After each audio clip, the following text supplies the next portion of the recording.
Good morning, pop culture. We are live. It is Monday, November the 12th, 2018. It's 7:47 a.m., and it's time to start Good Morning Pop Culture. So I wasn't able to stream on Friday due to technical reasons, but I did on Saturday, and I'm here on Monday to start Good Morning Pop Culture. So hello and welcome to everyone here. It is Monday. It is the start of another week, but hey, you're starting with Good Morning Pop Culture, so it can't be that bad. Question mark, quotation, exclamation, parentheses.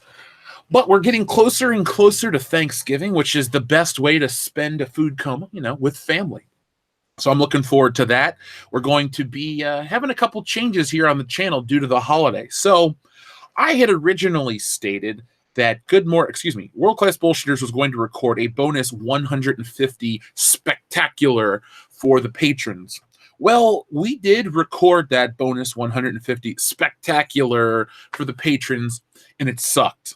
Like, really bad. So, no, I'm not going to release something that stupid. Even if you're a patron of the channel and you want to hear more of us, it's bad. So that's going to die permanently. It's never going to come out. It's done, dead. Forget about it. Maybe we'll bring one copy to a convention, and if you're the first person that gets to our table, we'll give it to you for free.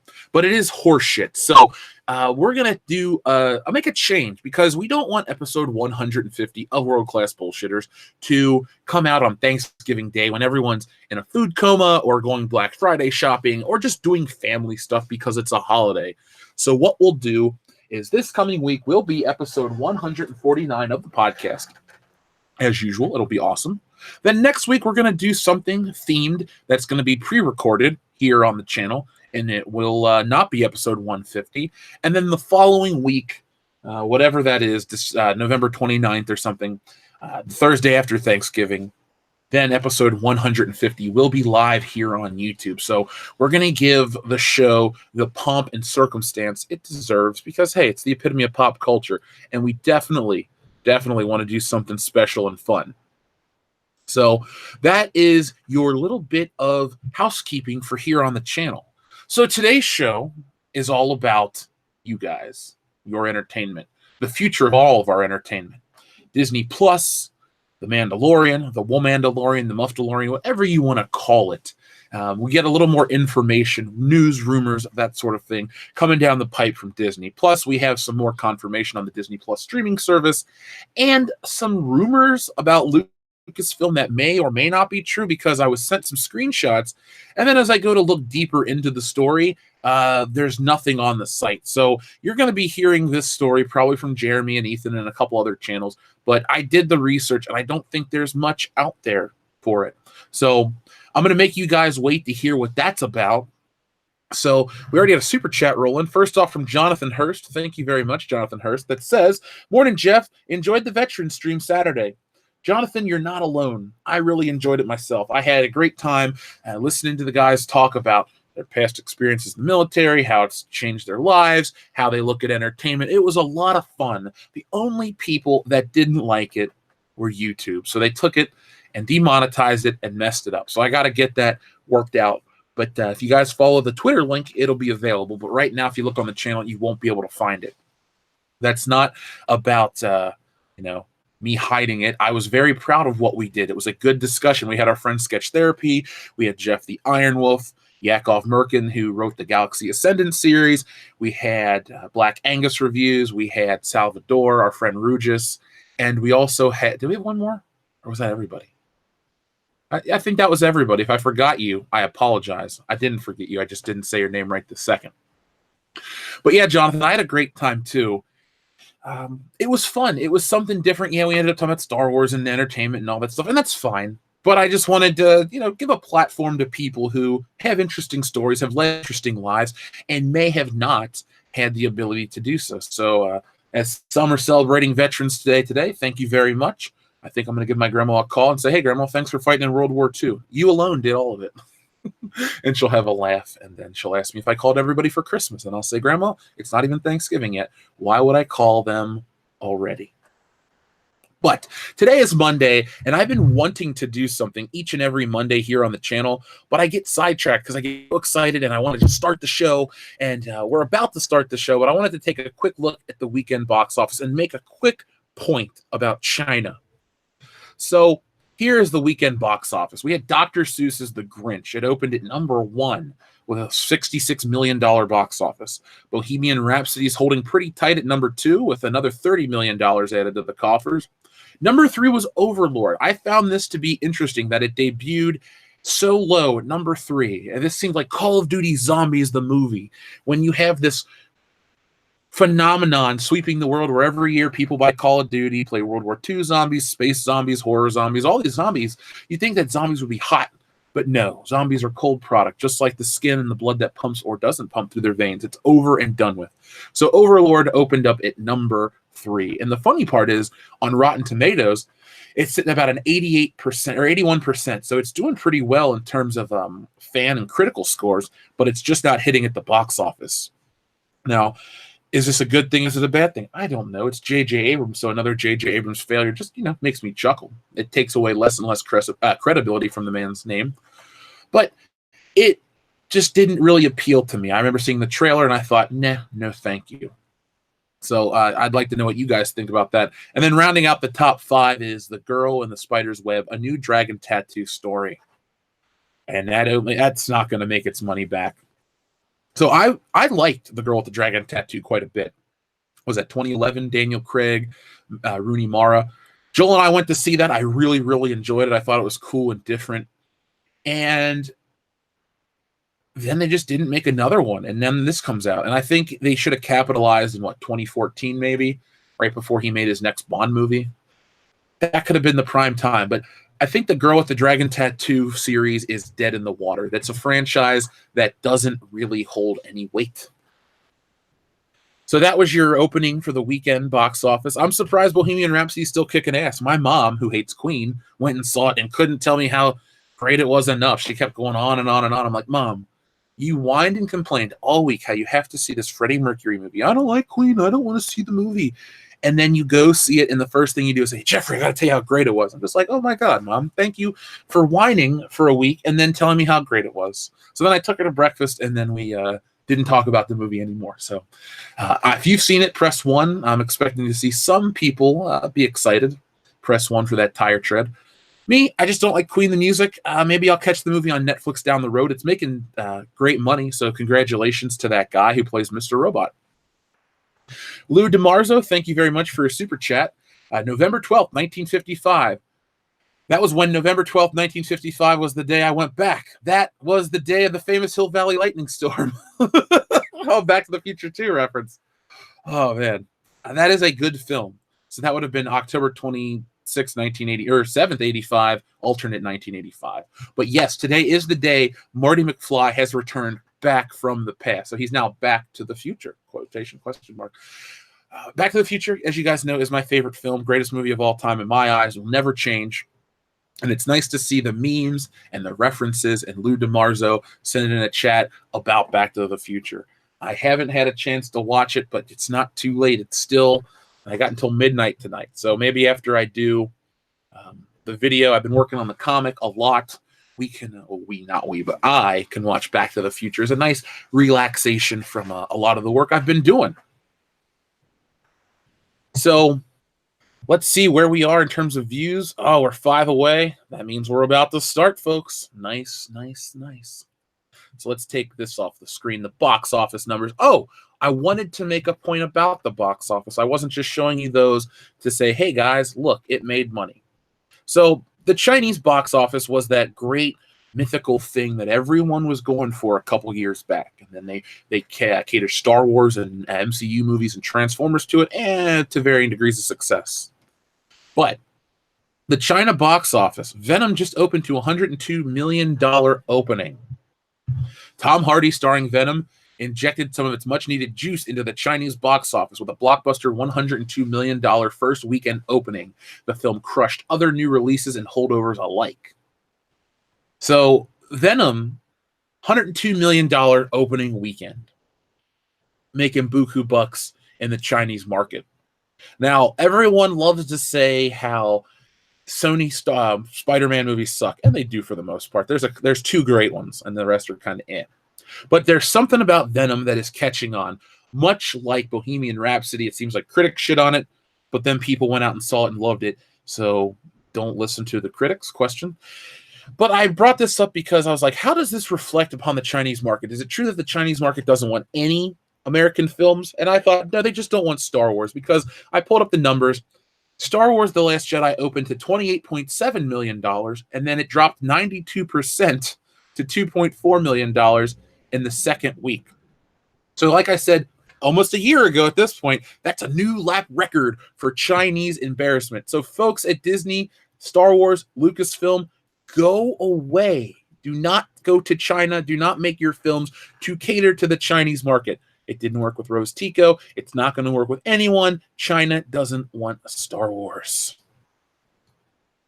So it's funny how people will make the excuse for Disney in Star Wars, but they won't ever say, hey, congratulations, Venom. You're not a piece of crap.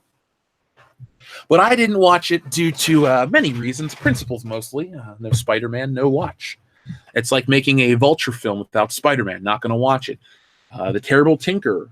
6 people will go watch that. I won't be one of those 6. So, let's see. Where are we at? We are past the 200. Let's start talking about the thing that has captured my imagination all weekend, and it wasn't Red Dead Redemption 2. By the way, I'm burnt out on that game. I didn't even play it that much, but it's like, do a mission, ride a horse. Do a mission, ride a horse. I'm fucking tired of riding horses everywhere. I'm not even Dion. I'm not afraid. I'm just bored. That's why I didn't stream this weekend. I have other stuff to do. Working on the comic is more exciting than playing Red Dead Redemption 2. So the Disney Plus streaming service. Raise your hand, and I'll believe you if you tell me you're raising your hand, if you're going to get it. Now, I know a lot of people are into streaming services, but as a consumer who's got, my finger on the pulse pretty well, this just seems extraneous. It's just one more streaming service that isn't really going to make much sense for me. Marvel movies, I will go see in theaters. If I want to pick them up, I'll get them on Blu-ray. Disney's not going to cut out Blu-rays to build up their streaming service, because if that's the case, I just won't buy their movies or watch them again. I'll see them in theaters once, and that's enough for me. There are a few MCU films I've only seen once. I have only watched Doctor Strange all the way through once. I've only seen Thor: The Dark World all the way through once, as well as Ragnarok. I haven't even watched Ragnarok a second time. But this streaming service, they're banking on it to be the future. And I got a couple little pieces of financial news coming from Mashable.com. So I don't know if that's really that reliable. But they're using quotes from other more. Never mind. Let's go with CNBC Markets. Don't worry about their political views, but the money's on the point. So the Wall Street analysts are saying that Disney's earnings are solid, but the focus on the company's plan to deliver content through a streaming service is solid as well. Barclays says that Disney's upcoming investors are likely to be a catalyst for the stock, given the importance of the initiative, and then augmented further with Fox's content production and international assets, as well as a majority ownership in Hulu. We believe the new Disney can deliver healthy growth, says Morgan Stanley. Healthy growth. Okay.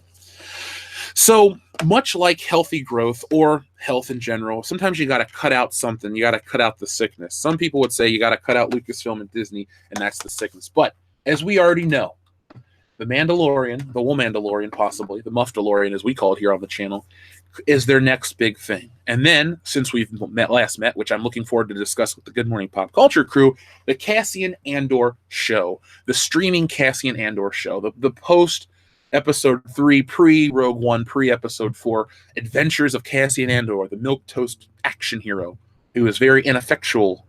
I mean, I am all for Star Wars that is free of garbage and maybe, harkens back to Episode 4 era. That's where they kind of hooked me with Rogue One. Now, again, going back, it's kind of boring. But they're doing this to try to entice the older audience, but they've gone out of their way to let you know that it's a cheaper service, mainly targeted at kids with no R-rated content whatsoever. So it creates a divide. It's like, if you want the Disney streaming service, cool. But if you want everything we do, well, then you got to have 2 other streaming services. So it takes that $5 investment to a minimum of a $20 investment per month. Then you lump that with cable, you lump that with your internet bill, because some people stream and bundle those together. You're starting to add just more and more. Here's the thing. You're paying for more content. You don't have more time in your life. If you had, 47 hours in a day and you only had to work 8 and sleep 8, well, then you could waste your time watching DuckTales reruns or episodes of Tailspin or something like that. But this seems like it's nostalgia, the streaming service, and it'll work for a while, but the people that will be nostalgic for it will kind of move on. It's like me. I grew up with DuckTales, was it Marsupilami, Bonkers, all these weird, obscure Disney shows, Darkwing Duck. Those are the types of things they might tug at my heartstrings with and go, oh man, I could really go for some Darkwing Duck or this and that. But then I got to get up and do this show and do the comics and stuff like that, which isn't a complaint. And then you realize, I don't really have much time for this. I don't have kids. And then kids nowadays, while they would watch the stuff with other streaming devices or the possibility of, toys that they would play with, maybe it'd be a little harder to get them in front of the TV screen. So I've talked to people that firmly believe that Disney is growing so big that it'll be hard to manage. And that could be the case. It will be funny for me personally. I will laugh if they get so big that they can't manage everything and they begin to collapse. I think Disney's best bet as a consumer, there can be too much of anything. Too much Star Wars, too much James Bond, too much Batman. There can be these things. But I don't really, for me, I don't want Disney outside of theme parks. And I don't even want to go to the theme parks that much. It seems like the perfect thing for them, the theme parks. Once they start buying the shit I like is when I really have the problem. And then they change it. They're changing Deadpool. They're changing this character. They're changing that character. And before you know it, everything you know and love is changed and gone. So we had 2 super chats roll in. First off, it's £5 that says message retracted. So thank you very much. Even though it's retracted. And secondly, LSU fan Jeremy, hello. The market already has way too many streaming services, each with a respectable good series, but they all add up for monthly memberships. Thank you. It all adds up for monthly memberships. And now YouTube's trying to get in on that, and that ain't going to work. But they got to take into account how much people make, how much time they have. It seems great. And the weird part is Disney's so late to the streaming service game. I mean, I've had Netflix for 8 years at this point. And I felt like I was late to the party on Netflix. My buddy in college had it in 2009, streaming when you had a limit. When you could first get Netflix streaming on Xbox 360, my buddy Toph had it. And I used to go over and we would watch like Con Air and just random movies. And it was so bizarre and different. And now it's a part of everyday life. But you talked about respectable series, but they all add up.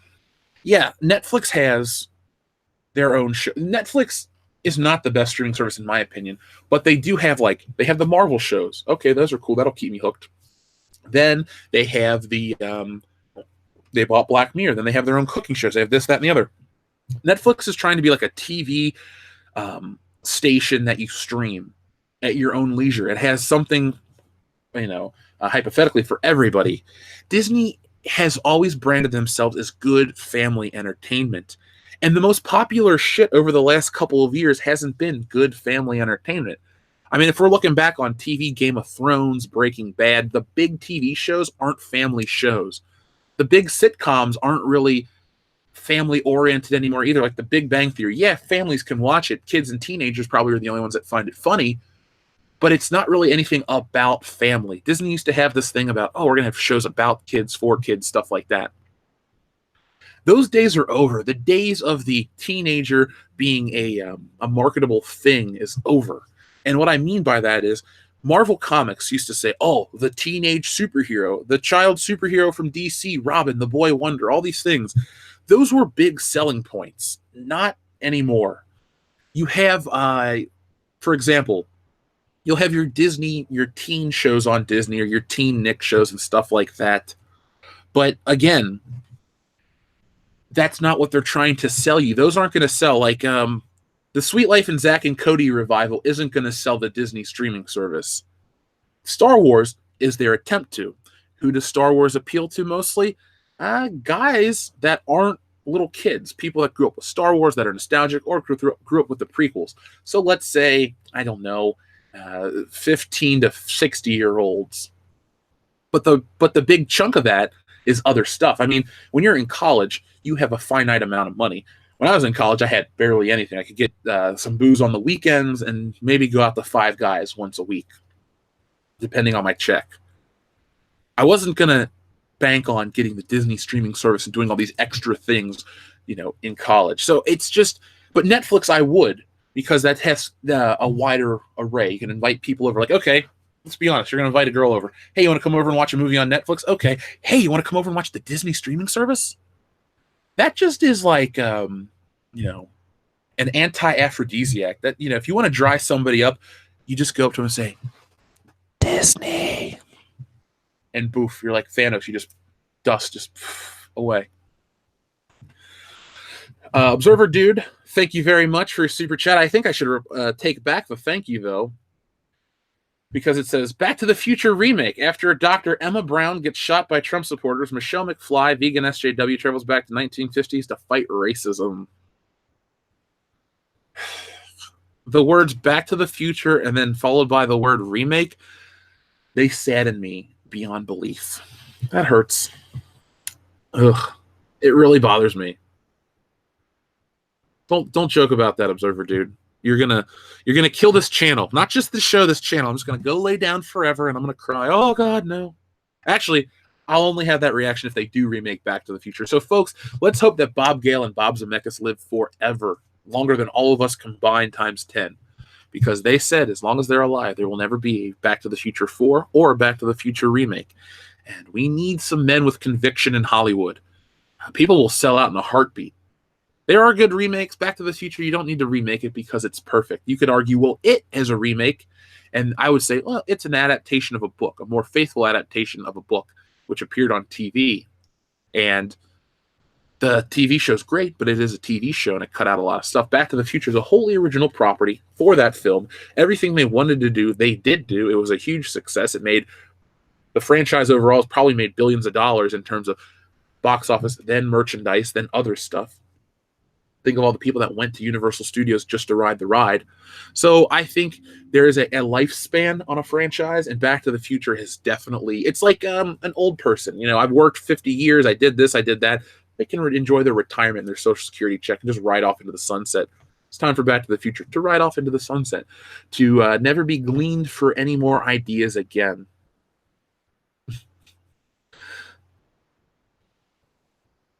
So this Disney streaming service is their big bread and butter. Now, I have a question. Now, this is the big question of the day for everyone out here. And this is what I want everyone to take away from the show and the live stream and the pre-recorded episode later on. Here's the question. Now, this streaming service comes out in late 2019. So let's assume late 2019 is November, a year from now. Let's say it launches November 12th, 2019. If Star Wars Episode 9 underperforms, will Disney say it was due to the new streaming service and attempt to brush its failure under the rug? What I mean by that is, let's say Episode 9 has a lame opening weekend. I guarantee you that you'll see your Scott Mendelsons and your John Campios and all these other box office analysts going out of their way to say, well, everyone signed up for the Disney streaming service. People would rather stay at home and watch content. That's why the next Star Wars movie is going to appear exclusively on the streaming service. I don't think the streaming service is going to be the reason why Episode 9 takes a hit. Episode 9 is going to take a hit because of Episode 8 and Episode 7 and Solo and Kathleen Kennedy, Rian Johnson, and all these other things out there. Those will be the sole reasons why Episode 9 gets hurt at the box office. But I'm thinking that they'll use this excuse. Now, do you think that I'm off the reservation by saying, oh no, the streaming service won't hurt? I mean, maybe Martha and Thomas Wayne don't want to take little Bruce to the theater to see Star Wars Episode 9, so they just get in the streaming service, and he can watch The Mandalorian, and he can watch Episode 7 and 8 because he loves Star Wars. Don't know why. Oh, because his dad showed him the old stuff and the new stuff. Well, son, Luke Skywalker's back, but Dad, Luke Skywalker died. Oh, I'm sorry. But that seems to be like a nice out for a lot of this stuff. LSU fan Jeremy, thank you very much for your super chat again. We need more original ideas, but the movie industry has a compulsion to mess with the past and alter it. Maybe that's what they mean by let the past die. Kill it if you have to. LSU Jeremy, that's a very interesting point. I think they said that line and put it in the trailer to kind of fight off the guys that are, holding on, the old Star Wars fans that they think are holding the franchise back.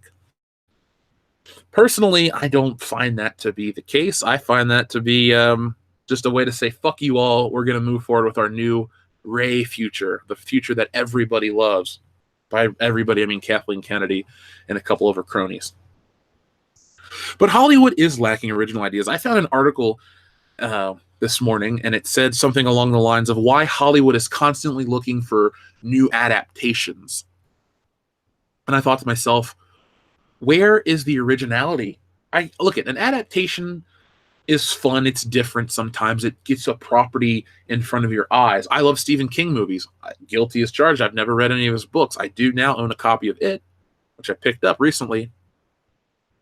But adaptations are a little different. They don't come along. To me, adaptations aren't as lazy or as blatant as a remake. Because, to remake Total Recall, what's the purpose? You nerfed the violence. The special effects aren't anything spectacular. You're trying to use an IP that's going to make you more money, but all you've done is killed it. Same with anything. Now, sometimes remaking or readapting works, like Judge Dredd, because the first time is garbage with Sylvester Stallone, and then you come back with Carl Urban and you kick the shit out of anything else. That's a good remake, a good reimagining, a good reinterpretation. But when you go for a Back to the Future or a Star Wars, or if you go to remake, I don't know, trying to look at a movie. If you were to remake Austin Powers with today's sensibilities, it wouldn't work. Or if you were to go out and remake, some people say Star Trek Into Darkness is a remake of The Wrath of Khan, and a lesser one at that. There you go. That's where you create the division between the fans and the people that produce the content.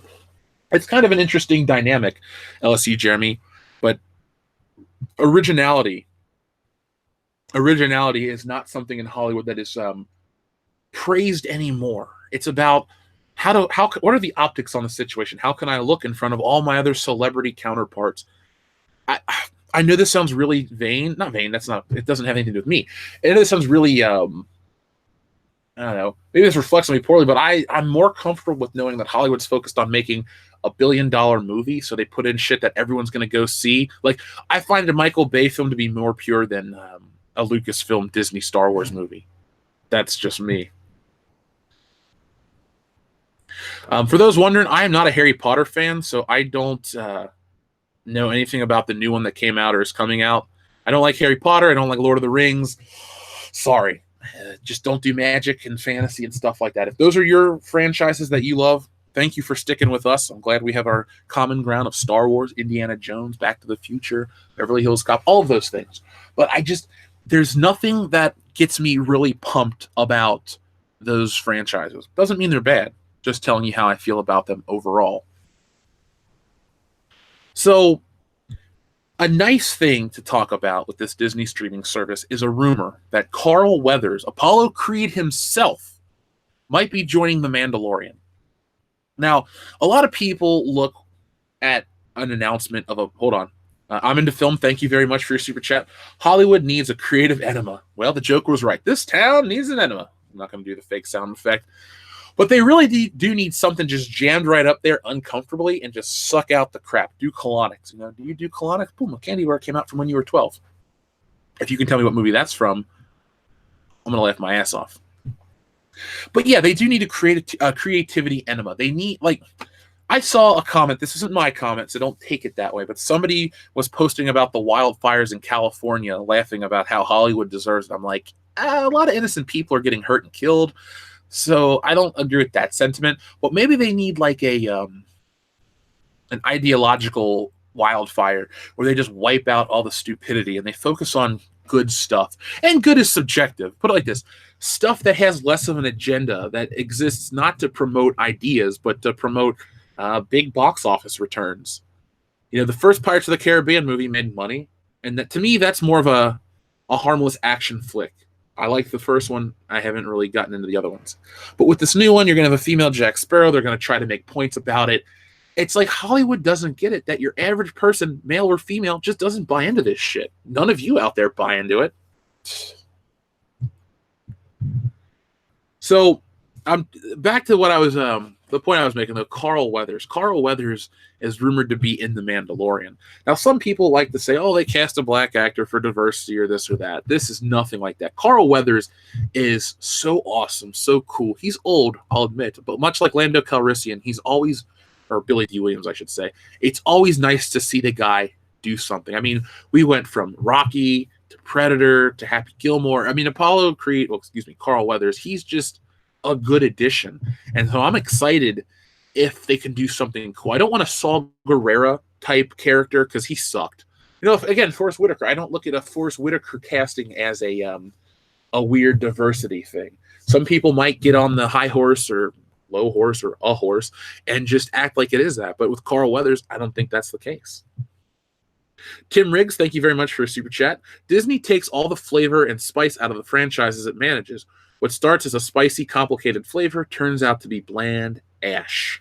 Ooh, I like that. I think I'm going to take a screenshot of that and use that in my everyday life. I really like that one. Hold on 1 second. Oh, boom.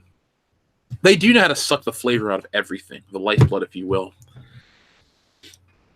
I really do believe that Disney is the place where creativity goes to die. It's all bright and colorful. Oh, we're going to Disney World. And then you find out Mickey Mouse is fake. It's just a guy in a suit. Main Street USA isn't really somewhere you can live. It's got a lot of problems. There's a sinkhole. There's just never a silver lining to the Disney thing. It's all fake, gaga garbage. And I just hate to watch my favorite things go down that path. I don't know what they did to Kevin Feige. Did they replace him with a robot like in Halloween 3? Did they, I don't know, did they pay him off to, bastardize Marvel? We don't know, but we've seen it every year with a new franchise. Maybe there's some hope with 007 where Barbara Broccoli says, well, we're not going to make Bond a woman. Okay, well, at least we're getting halfway there. But I take that also as, well, he'll probably be black in the next movie. And then people just aren't going to go watch it. Idris Elba said, no, you can't force these actors to make, to do jobs that they don't want to do. That's the beauty of today's world. You can't force these actors. But everybody just seems to be on this path to ultimate destruction. And Disney seems to be the shepherd. It's like all these properties are their sheep, and they're just, herding them up. And then here's the cliff, and we're just going to push you over the fucking cliff. We're going to take the best parts of your corpse. We're going to Frankenstein it, and we're going to create our new ultimate franchise that nobody really likes. If only Disney could invest in mind control, I think they would pump all of their money into that, and then they'd get a massive return, because then they could trick us into going to see their shit. They wouldn't even have to trick us. They'd just say, go watch our shit. And we would, because we're controlled, mindless automatons. But you're all good individuals. Think of that. Let's see. Somebody's trying to guess the quote. Let me make sure that the person that I'm about to give credit to got it. And yeah, let's see. Noriel Sta Maria got it right. So yes, it's from Beverly Hills Cop 3. So congratulations. You are the listener of the day. I'm very surprised and impressed that someone knows Beverly Hills Cop 3 as well as I sadly do. Yeah, it's funny. People were talking about Doctor Who in the chat as well. Doctor Who was one of the things we talked about on last night's Patreon thing. By the way, we have like 410 people. Can we get 400 thumbs up, please? 410. But for those out there that are patrons, like Tim Riggs and other people, we were going to do a World Class Bullshitters episode 150 spectacular with all the other bullshitters. And we got most of them, and it was terrible. And I'm not trying to, brush it under the rug so quickly, but it won't get released. I went into it in the beginning of the show, but it is very, very, very bad. But we did talk about Doctor Who. And since I'm not going to release that, let me at least quote some of the stuff we were talking about. So my friend Loudy, Coach Loudy, good dude. I called him a normie in a positive way, and he didn't take offense to it. He got what I was talking about. He's a big Doctor Whovian fan, or he's a Whovian, a Doctor Who fan, if you will. He was a guy who got in, loves Eccleston, Tennant, Matt Smith, Capaldi to a lesser degree, but he bought into the stuff hardcore. Now, Loudy, I wouldn't call him a progressive guy. He doesn't buy into the SJW shit, but Loudy is the farthest thing from a racist. He's a very open dude, ethnic background, all this stuff. I don't really have anything bad to say about him except for his penchant for women's behinds. And I'm not going to get into that live on the air. If you're a patron, you know what we're talking about. But we talked about Doctor Who. We talked about how after the Rosa Parks episode, he has been broken. He got into this whole political rant about, Doctor Who used to be about this and space travel and fun and this heavy-handed bullshit. And like every episode is just another piece of, hey, look how woke we are. And the thing is, the greatest part is the show's tanking. I'm trying to pull up an article right now about the Doctor Who ratings. So this is good news to me because this is representative of what I've been talking about. Every franchise that takes the woke pill dies. It's like basically wokeness is cyanide. There we go. Wokeness and cyanide, the next comic from World Class Bullshitters. But you take something that's so classic, that works so well, and then all of a sudden it tries to become this thing that it's not. Oh, we're going to use our platform for good. The thing is, good is subjective. What you consider good, we consider preachy bullshit. Fighting for a cause, fighting for something that ended a decade, 2 decades, 10 decades ago. You're fighting for these things. Like they had an episode about Rosa Parks and civil rights. Okay, well, it's nice to be able to say what you want to say and be any color and vote and all this shit. It's cool. We're very much past that. 2018 is not 1958. Let's be thankful that we're 60 years removed from all that stuff in the South. But a show like Doctor Who really doesn't have much a place to talk about this. I found it odd that a British show from 60 years later is trying to remove the scab and talk about these things that have happened. It's like, okay, cool. And then they had one the next week where a man was pregnant and it got into the transgender rights issues and stuff. And I'm like, okay, that's more topical. You're trying to hide it underneath an alien. Okay.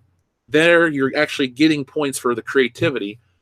But it's like every week, it's like, how can we virtue signal on each episode of Doctor Who? Like, first off, it was the new female doctor. And I've read countless accounts of women on Facebook bitching about it. Are those women sexist? I doubt it. They only use the phrase sexist because you dislike the change. Oh, you don't like what we're doing? Well, then you're a sexist. No, I don't dislike what you're doing. You made me a crap meal. I'm not going to eat it. I don't like it. I don't care what gender made the damn food. You overcooked my pancakes at first watch. But now we're back to this Doctor Who thing. And Doctor Who rating drops to 6.1 million viewers for the latest episode after the series high of 8.2 million views for the opener, as some viewers label the brand of the show 2PC.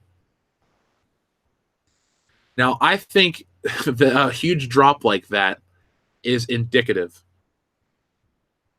It's like in China when 92% left Star Wars. Now all these people are leaving Doctor Who. Maybe it's not as massive of a drop, but it is a big drop. And now we're going to have Doctor Who, fall and fall and fall. Tim Riggs, thank you very much again. Disney is the EA of movies. Buy an IP, suck the life out of it until nothing is left. Let's blend it up in search of let's blend it up in search of this ever elusive broader market appeal. Yeah, broader market appeal, I guess, would be the proper phrase, the preferred nomenclature of what is actually going on. But I don't like when Disney does this shit, guys. I wish there was an anti-Disney, another company that was into creativity and originality that had so much money but I guess they wouldn't be that big financially unless they took the Disney approach. I don't know. Universal could do it. Universal has their Super Mario movie coming out. If there's one thing that has the nostalgia and attachment rate of Star Wars, it's like Nintendo, because Nintendo and Star Wars are very similar. They're things that people grew up with that is unique and individual for each person. And when a new Nintendo or a new Star Wars movie came out, historically, more people than you can fucking possibly imagine show up to an event. I remember the lines for Episode 7 were literally wrapped around the building. That's not an exaggeration. I have videos of it on my Facebook page. Nintendo, when the Switch came out, or the Wii, or the Wii U, or any of these things come out, more people than you can possibly imagine just descend upon a place. Like, you don't know these people are Nintendo fans or Star Wars fans, but they just show up and boom, Switch sold 47 billion units. You can use that power for the good or bad. That's what Disney's chosen to do. But you could do, Universal could do their Mario thing. They got the theme park. You just hit them with the nostalgia.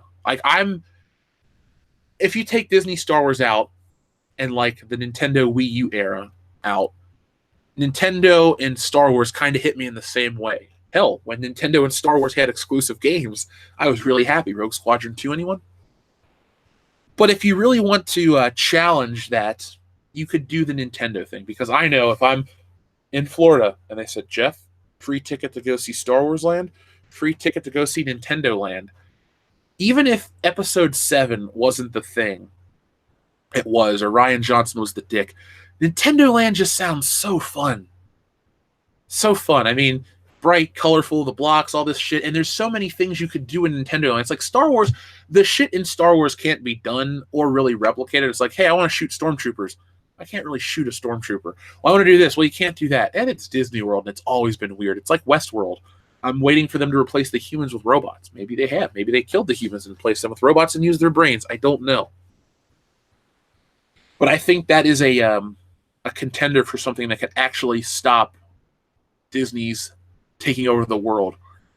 DeMille Jr., thank you very much. Rosa Parks wasn't the first on the bus. Claudette Colvin did it first. Okay. I guess we just don't learn about it that way. Especially in school as a kid, it's all you hear about Rosa Parks and Martin Luther King and Malcolm X. And that's about as far as they teach you. Then again, DeMille Jr., this was 1998 when I think I had the last civil rights movement class stuff. So 20 years ago, I mean, obviously I know the stuff, but we have this thing here in Cincinnati called the Underground Freedom Center, and it's, a museum about slavery and civil rights and stuff. And we went in high school, so this would have been 2004, and that's like the last time I did anything like that. It's this building, it got a tax thing, it was a big deal, and now people do go, but people don't go as much as they used to. It's in a weird place too, because it goes Bengals Stadium, Underground Freedom Center, all kinds of new apartments and restaurants, Red Stadium, and then the arena.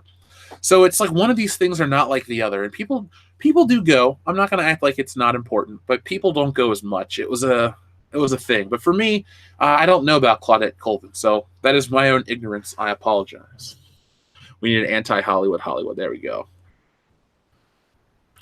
Cesario Japan, thank you very much. SJW suicide is painless. Sorry, MASH.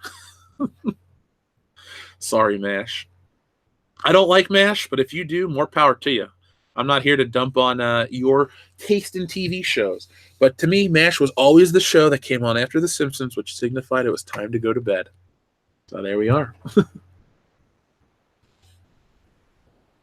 A lot of people are very angry at Doctor Who. They say it deserves to fail. Hey, I want one of these things to fail to send a message to these people. Send a message of, look, this kind of stuff doesn't work. It's so heavy-handed. It's all at once. It's an avalanche of SJW rhetoric, and it only hurts you because it pisses us off and moves us to other things. What was that? Was that Doom Immortal? Not Doom Immortal. Doom Eternal game. The one that's coming out that made fun of the Mortally Challenged or whatever. People laughed at that joke, and id Software didn't back down. And now people are going to go support that game because they, on the surface, it seems like it's kind of sticking it to this overly PC culture. People are out there buying Red Dead Redemption, and if Grand Theft Auto has the balls that it should have, they'll make fun of this culture too, and that game will sell tons of copies and be a movement. I think people are ready for this big anti-PC SJW thing to come out, and it's got to be something big that does it, but it's also got to be something that it would fit naturally with. Grand Theft Auto makes fun of everything. So I think now's the perfect time for Grand Theft Auto. Grand Theft Auto used to be like an Eminem album, where it's something you listen to at home. He says some shit, you laugh, and it seems like it's vulgar, but sometimes it has deeper meaning. That's what Grand Theft Auto should, in my opinion, should do. It sounds like Star Trek Discovery all over again. Yeah, bad.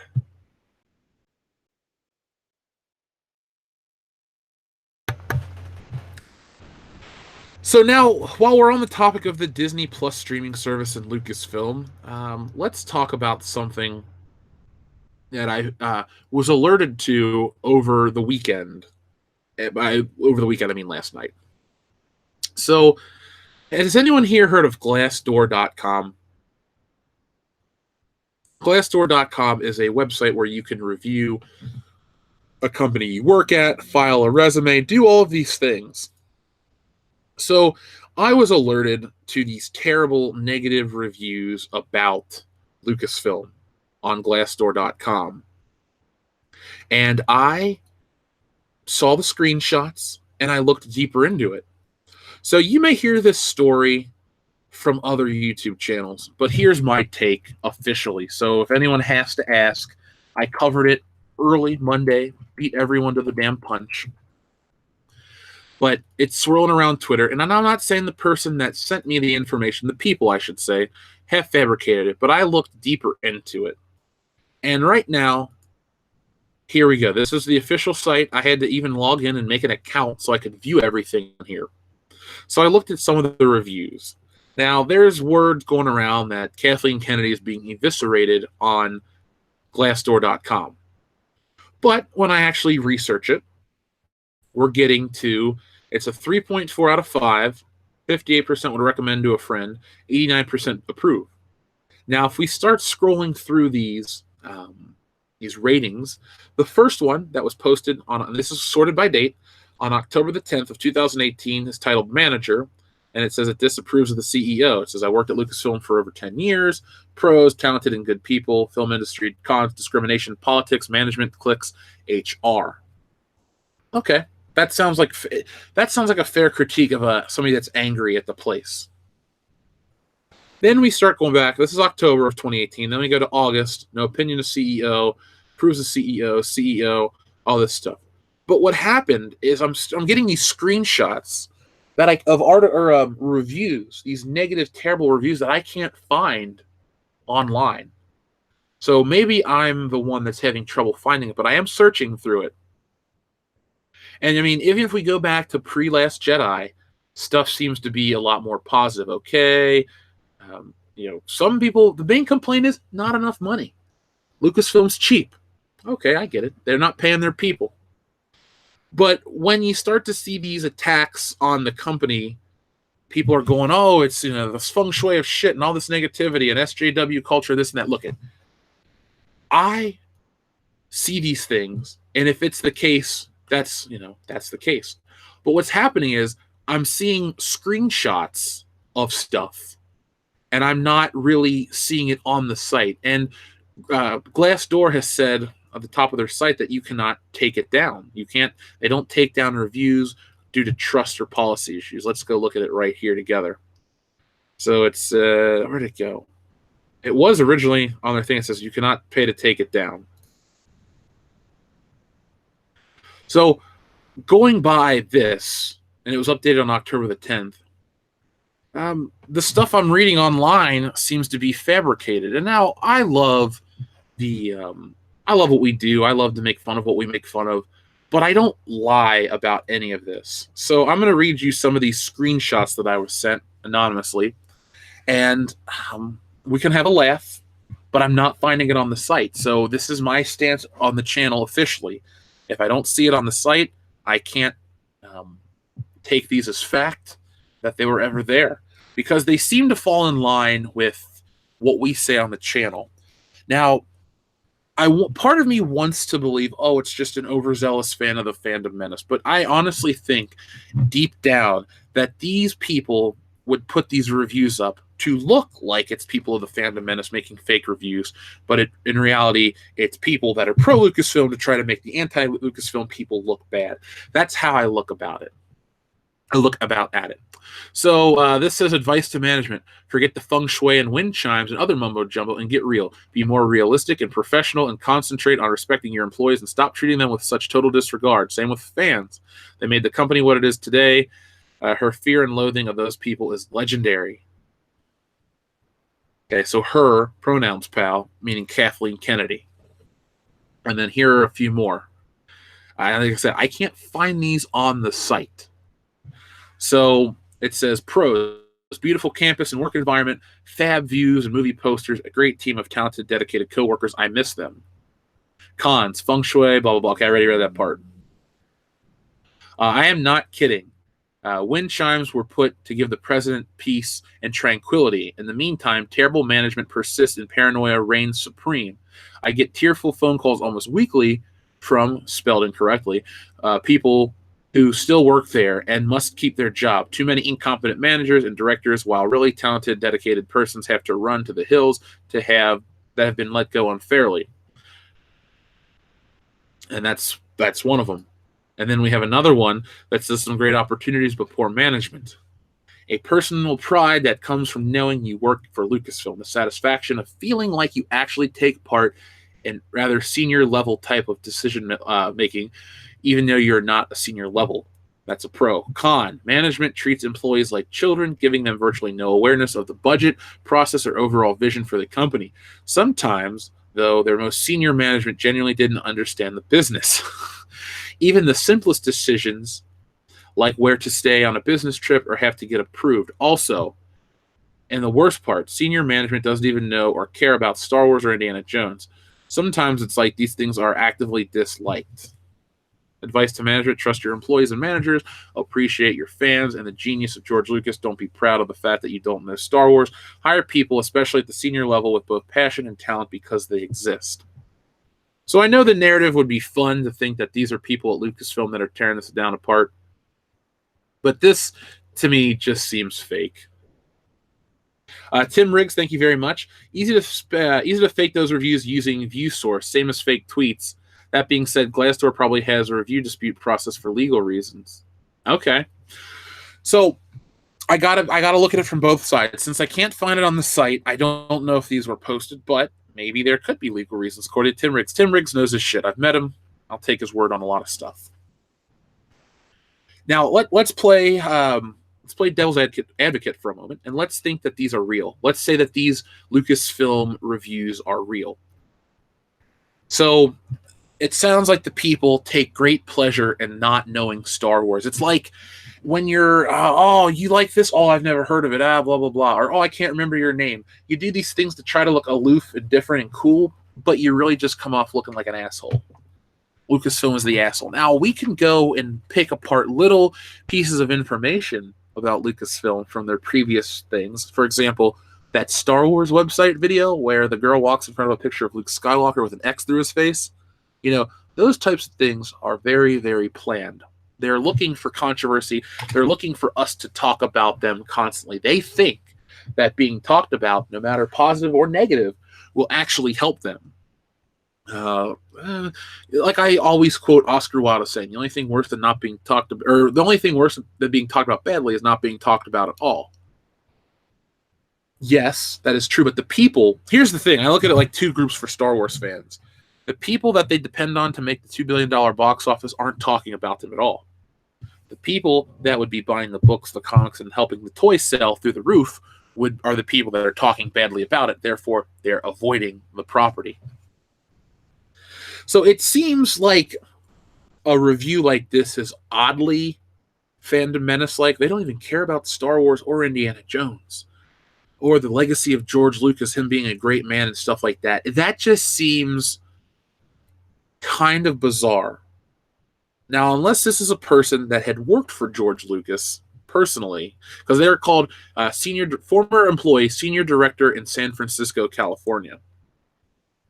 They just, it seems too convenient. That's why I want to get out in front of this thing right now.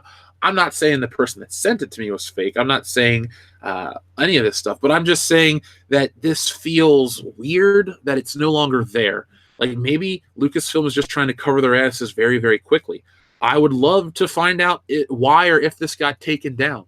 Like I said, the website was updated about a month ago. Mareth Deoline, thank you very much. Sup, Jeff? Working and lurking. Sup, Mareth Deoline. How you doing, man? I'm glad you're working and lurking this morning. Hope the eyes are doing well. I'm glad to have you back. Somebody asked for me to click on the job. So Lucasfilm has 13 jobs. They have an executive assistant, a director, live action series development, director, animation short film development, communications coordinator, and a few other ones. Paralegal, director, all kinds of stuff.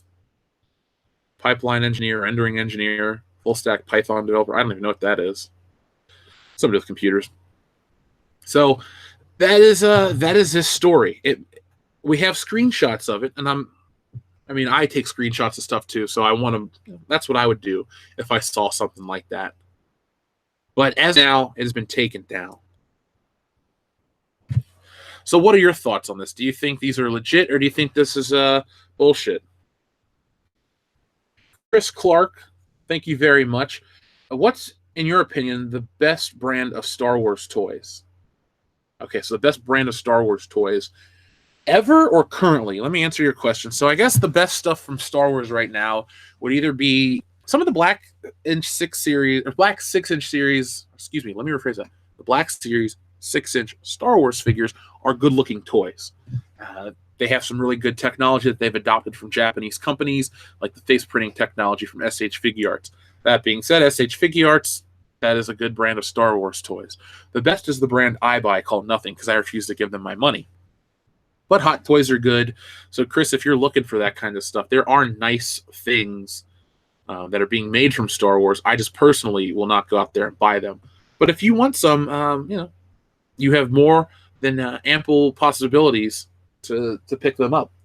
That new Black Series Han Solo is nice. Grand Moff Tarkin, the new Princess Leia looks real. There's all kinds of great stuff out there.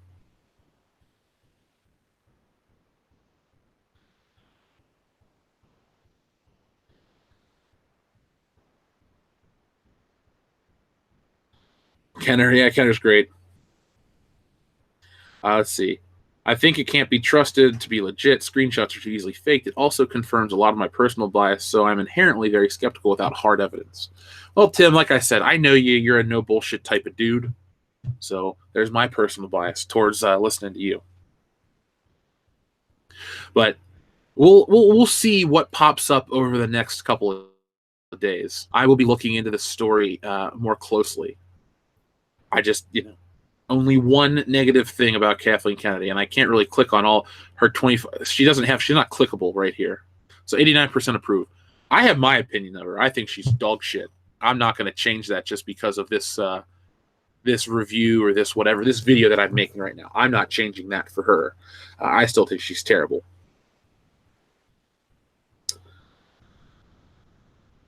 I buy stuff from my friends who keep throwing out their stuff because they're so pissed off. Yeah. It would be a juicy find. Like I said, I will continually look for said juicy finds, for these hot tips, these hot takes, these spicy things. I'm always wanting to, break the story, but there has to be an actual verifiable story, because I become just as bad as all of those people out there in the, the anti-fandom menace thing. That's really, not to paraphrase Rose Tiga, but the way you beat them isn't with love or all this shit. It's with the facts. You just beat them down. Like right now, we can prove that the Star Wars Resistance trailer, or not Resistance trailer, but the Star Wars Resistance Rotten Tomatoes scores are populated through thousands of accounts that are just people making accounts to give it 5-star. They have no previous ratings. They just joined. I mean, we can look at that all day, every day, and see the same thing.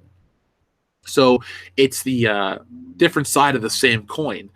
You basically, if we want to see Star Wars change, and first off to fail and then change, it's got to be through its own stupidity. It's got to be the cleanest of clean wins, like a Hulk Hogan at WrestleMania 3 victory. It can't be a Hulk Hogan versus The Rock at at No Way Out 2003, meaning Rock cheated to win. Yeah, he won, but you don't look at it in the same way. You want a big giant victory against Lucasfilm, and the fans can do that. The continued displeasure with them, calling them out, doing the things you do in that manner will win. All you got to do is just wait it out. Plus, like I told you guys, the SJW people, all the weird crap, the fringe minority stuff, they always eat themselves alive. So Chuck Wendig, for as crazy as that dude was, all you had, let him say his piece, and he burnt himself out, and now he's fired. He may come back secretly under a new name, Charles Wendigo or something like that. But these people always eat themselves alive. And it never, ever, ever changes.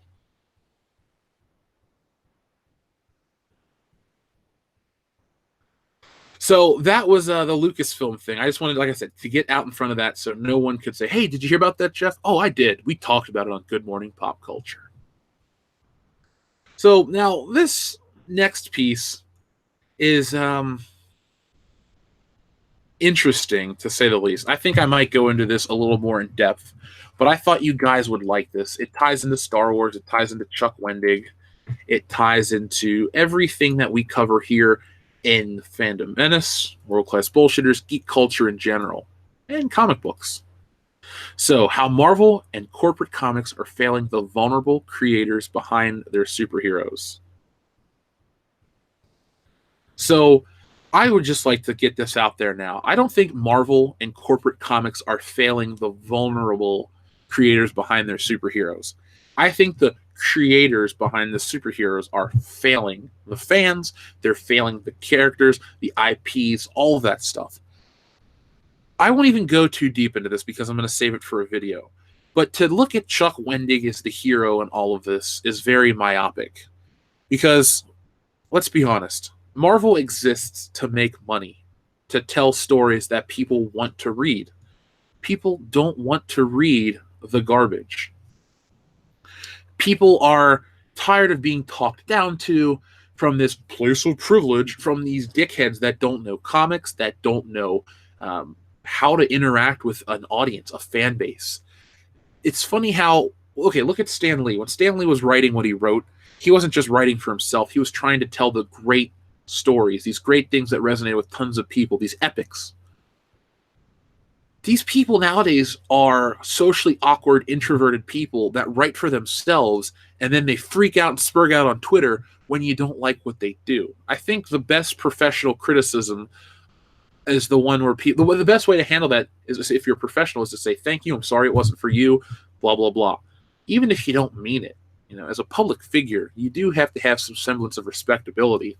And the comic book creators have shown that that's not the case. They do these terrible things. They write these terrible posts. They talk about eating assholes and all this stuff. They do these terrible, terrible things. And then when they get called out on their stuff for it, they're the ones that want to cry foul. Oh, I'm the victim. I'm vulnerable. I'm this, I'm that. That is basically 2018 in a nutshell. You can go out and commit these terrible atrocities to these fictional characters, cause your company countless dollars. Like I've said, for me, bad storytelling and this shit online keeps me out of my local comic book shop. But Jeff, you're hurting the LCS. What about, your stance to this? Look, I support my local comic book shop, but I'm also a consumer. I'm not going to go give Marvel sales and stuff because, I like the guys that run my store. I'll go buy something from them, but it's not going to be a comic book. So, Observer Dude, thank you very much. What is your opinion on that movie where Spider-Man dances and fights the nerdy guy from that 70s show? Oh, you mean Spider-Man 3. My opinion on Spider-Man 3, Observer Dude, is that it starts out great. There are moments of true greatness, but then it falls apart and never really picks itself back up. So, where does it shit the bed? I think Spider-Man 3 shits the bed around the time of... I'm trying to think about the movie. It's been a while since I've watched it all the way through. I really don't like it. I liked it when it first came out. I was blown away because it was new. And then it just kind of went by the wayside.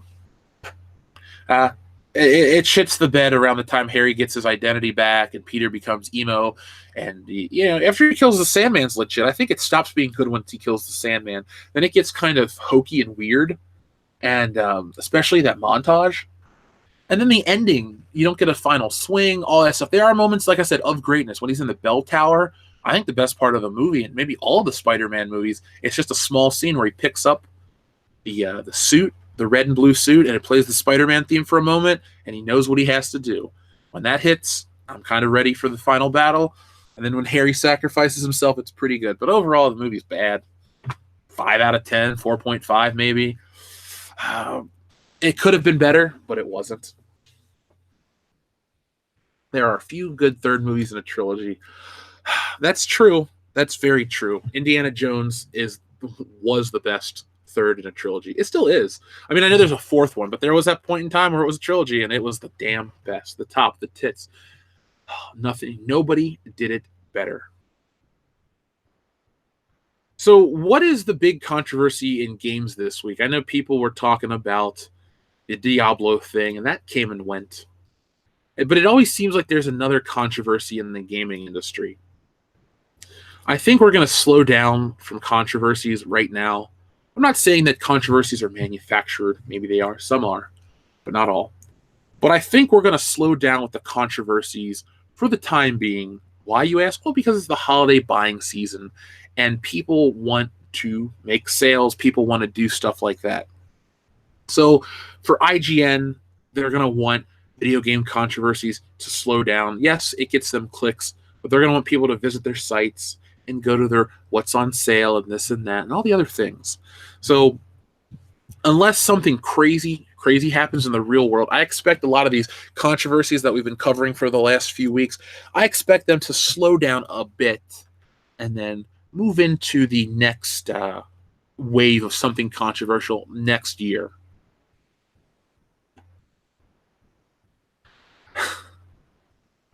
Everything's a controversy. Yeah, it's true. So, folks, I think we can stop the show because Brandon Moist is here. We've reached the top. There's nowhere else to go.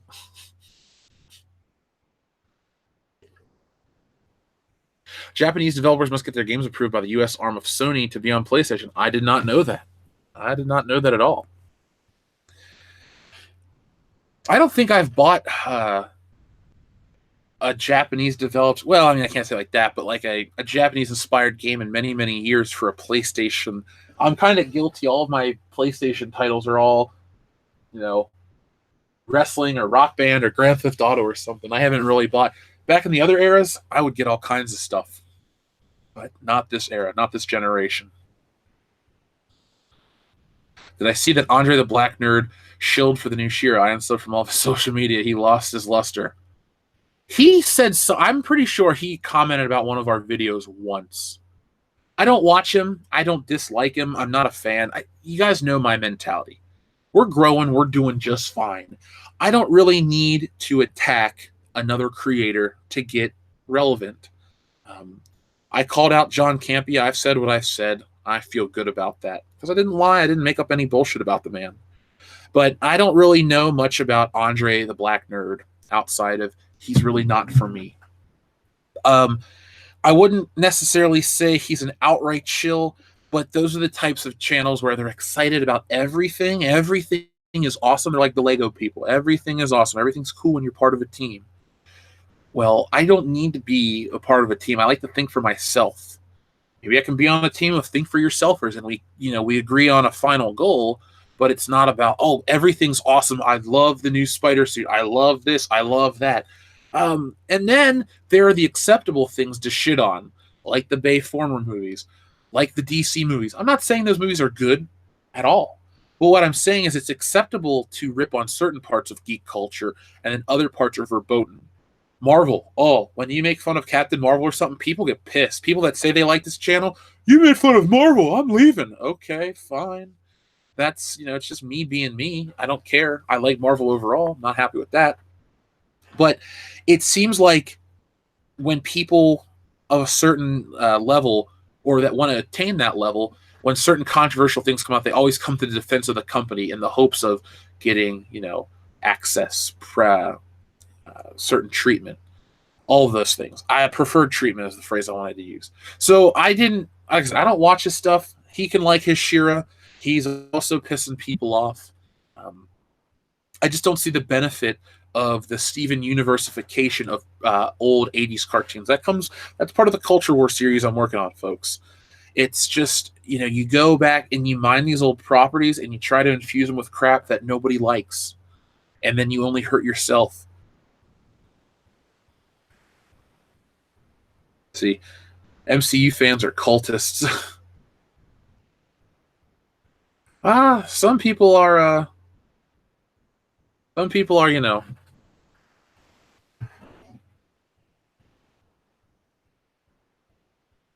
So, yeah, shill media are corporate mouthpieces. They really are. They are corporate mouthpieces, and it's really obvious though. They're not like hidden at all.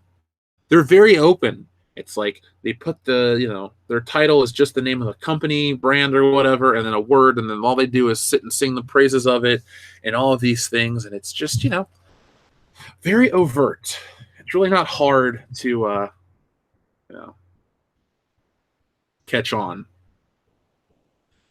Speaking of catching on, now this isn't true, but there was a rumor last week that Wikipedia was getting shut down and people were freaking out. And that's not the case. It turns out that they were just getting rid of whatever, and it's moving to an app. So Wikipedia is still here for the time being. I didn't realize that Wikipedia had a forum. Huh. That could be fun. Oh, well, that's a topic for another day. So we're at the end of the first hour. In recap, we talked about the box office. Surprisingly enough, Dr. Seuss's How the Grinch Stole Christmas, The Grinch, actually was the #1 movie. I thought that was going to be a bona fide failure. I enjoy the shit out of the cartoon Grinch. Don't care about the Jim Carrey Grinch. And I thought this would be too much Grinch. I guess not. I was wrong. I didn't see this one coming.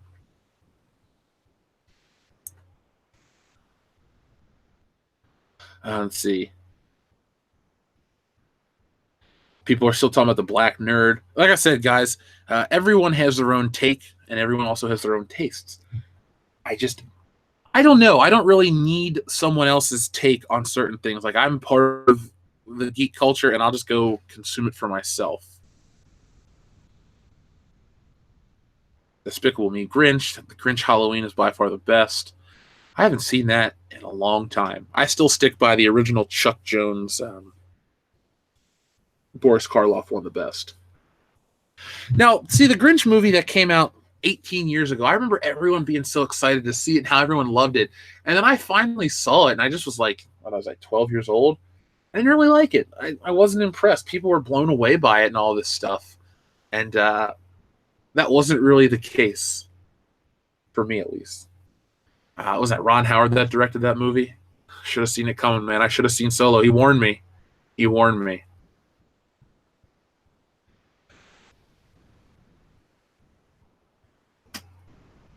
Oh, so it's going to drop off because of Will Potter. See, I don't get why Harry Potter's popular. I know this isn't even the proper Harry Potter film. It's like, what, a prequel part? It's a sequel to the prequel or something like that. I see people be glad I don't own or run an entertainment website that covers all aspects of geek culture, because it would be really oddly disjointed. It would be like this day in history, and then the big topics, but it'd be like, why don't you talk about Harry Potter or this or that? I'm like, I don't like Harry Potter. These are the YouTube channel I can verbally say, and you guys know why we don't cover certain things. Nobody here that has ever been on this channel regularly likes Harry Potter. Well, Phil likes it, but he's no longer on the channel. It's not even connected to the books. Oh, Cesario Japan. I saw that Pat the NES Punk and his buddy about the Soyboy fans. I saw the quarterings screenshot of it. Because, see, I used to watch Pat the NES Punk, but the guy with the glasses, his friend, I stopped watching it a while ago. I don't know what made me unsubscribe, but that was something I used to listen to quite a bit. And then I hit that tipping point where it's like, enough is enough. And again, I don't know why you would see the man baby phrase is so linked with Ryan Johnson, and then it evokes memories of all this stupidity. I don't think you want to use that in today's culture. Because it's funny, you may think that, oh, well, you dislike Star Wars, I really don't care, but I don't like the games. You know what I'm saying? But we're all like kind of in the same boat. We're a big group of people that are just like, all of these things are very anti-consumer and we're fed up with it. And so, when you attack one arm of it, while we may not be as passionate, we understand where you're coming from because we've watched our stuff get attacked. So it's like that old phrase, they came for this and I spoke up, or I didn't speak up. Then they came for that and I didn't speak up. And then they came for me and no one spoke up for me, type of thing. So I think, thankfully, the geek culture community is like, yo, this is bad on all fronts. And you have channels like this, The Quartering, Geeks and Gamers. All these channels are kind of like bringing to your attention what's going on right now. It's, sometimes you wake up and shit's just changed and you're like, I didn't know how that changed. At least with this, it's being documented daily, minute by minute, hour by hour, the way the internet works. And the best part is like, we'll have people that are like, hey, Jeff, check out this story, or hey, you need to see this, or this is what's going on. Like, so many people are invested, and basically we're just one big megaphone. Everyone's voice is amplified to be nice and crystal clear. And, when you're going after, look, don't ever go back up the company. That's just kind of dumb. Now, this thing, the Blizzard Diablo situation, is kind of bizarre. It's more of a disappointment and not really a rhetorical or a political issue. It's just people were pissed off and disappointed. And like I said last week, if you're trying to entice that Chinese market, well, then maybe you should, make an announcement for the Chinese market and let America and the rest of the world, US and all that stuff, maybe talk about Diablo 4 coming to PC, this and that. It was just a bad... I wonder what Pat the NES Punk was saying back around the Xbox era, Xbox One release. Oh, were we man babies back then? No, because it was cool to shit on Xbox. Oh, Sony's going to be the second coming and all this stuff. But it's cool to shit on Xbox this generation. It's like, it's cool to shit on the Star Wars prequels. That's why no one defends Jake Lloyd and Ahmed Best. It's cool to shit on Spider-Man 3, so no one cares about whatever. Whatever it's cool to shit on is, what a lot of these people go for, because they don't want to challenge the status quo or really anger the wrong people. I can't get into this convention. I can't do this. I'm not allowed to say that. Oh, I attacked the wrong people. Like, look, I know we're never going to get into Star Wars Celebration as the press, as the media.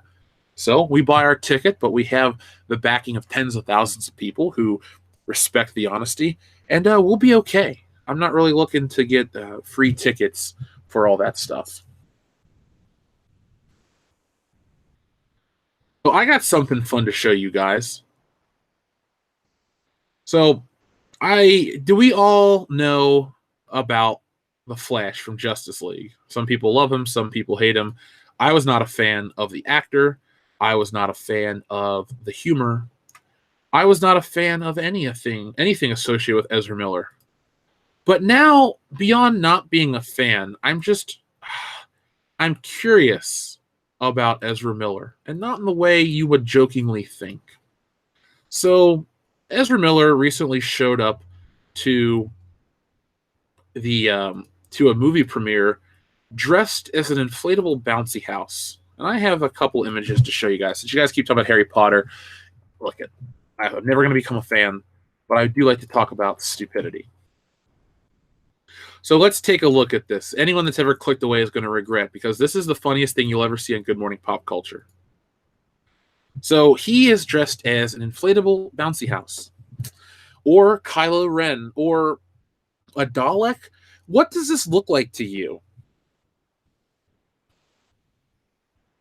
I just would like to know what you think Ezra Miller is wearing. I'm going to go with inflatable trash bag or Missy Elliott reject. That's the best thing that I can say.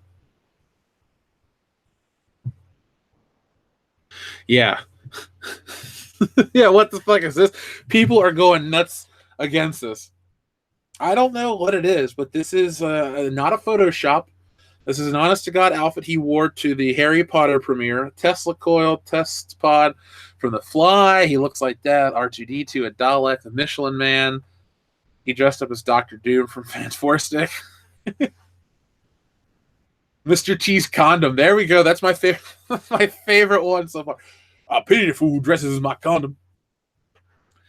Cesaria Japan, thank you very much for your super chat. Someone is showing his fetish for balloons. Yeah, that's okay. If it gets you off, go for it, man. But be prepared to have your, be questioned. This damn thing. This damn thing. It's all I can say. What is this? He looks like a black pyramid. A person trying way too hard to get attention. Male Lady Gaga. Burnt traffic cone. Whew. Well, he got the attention that he desired. Now, we talked about this on our military veteran stream the other night. We were talking about how much we loved Gal Gadot as Wonder Woman, as a person. Beyond being beautiful, she just gets it. She's got this charisma about her, and she understands how the world actually works, not just American Hollywood politics. And Ezra Miller tried to get her to basically bash stuff and say some SJW rhetoric, and she refused to. And I thought that was slick. And this guy will be popular for about 10 more minutes. He'll get his Flashpoint movie, maybe. Or maybe they do what everybody would like, and they make Grant Gustin out to be the Flash. I'm not a Flash fan. I'm not watching the show. I'm not going to watch in the future. The only reason I would watch Flashpoint is because I read the comic book storyline. I saw the animation feature, Flashpoint Paradox, and I like that story arc. And I'm interested to see where they go. But I really wish it wasn't with him, because I don't believe that Ezra Miller has emotional range. I don't like the way they made him run. I hate the suit. There are so many things. I can tell you I like Justice League overall as a movie, but there are so many things I hate. And I think the reason I can tolerate Justice League is because it's so fast-paced, and you don't ever have time to sit and enjoy or think about how shitty it actually is. For those wondering who Ezra Miller is, he plays the Flash in the Justice League movie, and that's about it. Yeah, it's funny. For anyone that praises him but shits on Henry Cavill or Ben Affleck, reevaluate your life. Hell, Ryan Reynolds' Green Lantern is 10 steps above Ezra Miller Flash. I would venture to say Ezra Miller as the Flash is the worst casting / performance of anyone to ever appear in a DC film as a mainline hero this side of Catwoman. Even villains. Sometimes you'll say, a villain is miscast. Well, name a villain more miscast than Ezra Miller as the Flash. You have to look on TV, to Gotham, to Arrow, to the Arrowverse, all of those things. Is that a butt plug outfit? I don't know if EVS has seen it. I haven't talked to him. I talked about his channel issues and stuff like that, but I haven't talked to him about this picture. We'll talk about this on the High Council. Remember, folks, the High Council is here on World Class Bullshitters tomorrow night, 9 p.m. Eastern Standard Time. We got tons of stuff to talk about, some good juicy bits that we always have. So while we have 500 people here, let's get 500 thumbs up, pound the muff button, smash the melee button, do what you got to do. Just let YouTube know that you love us so we don't have to go away. No, I'm not talking Michelle Pfeiffer Catwoman. I'm talking Halle Berry Catwoman, because I can't think of someone. Well, okay, fine. Yeah, Lex Luthor would be the equally shitty casting. Lex Luthor and the Flash, the two most poorly cast characters in the history of DC Comics. Tim Riggs, thank you very much. These are people that want us to think they know better than us how the real world works. These are the ones that want to think they are superior. I hope Ezra Miller knows that once once he tries to talk about the real world and to give us his political rants, that he looks like a Kmart Elon Musk in a big puffy coat. And if you're wondering what I meant by looking like a Kmart Elon Musk, let me show you another picture of this glorious costume. There we go. That's a thing. That Ezra Miller. Oh my God, what is this? That's all I can say is, what is this?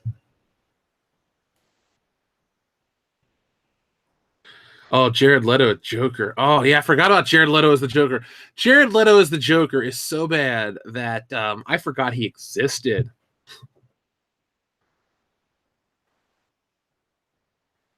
If you want to know what happened with EVS and Comicsgate, go watch his videos.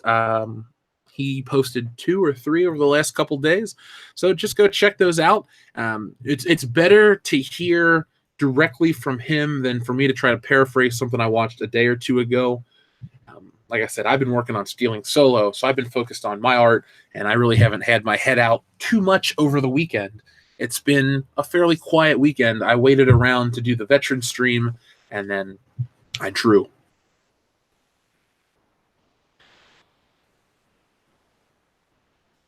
I have seen some of the pictures from the Joker film, not the new ones.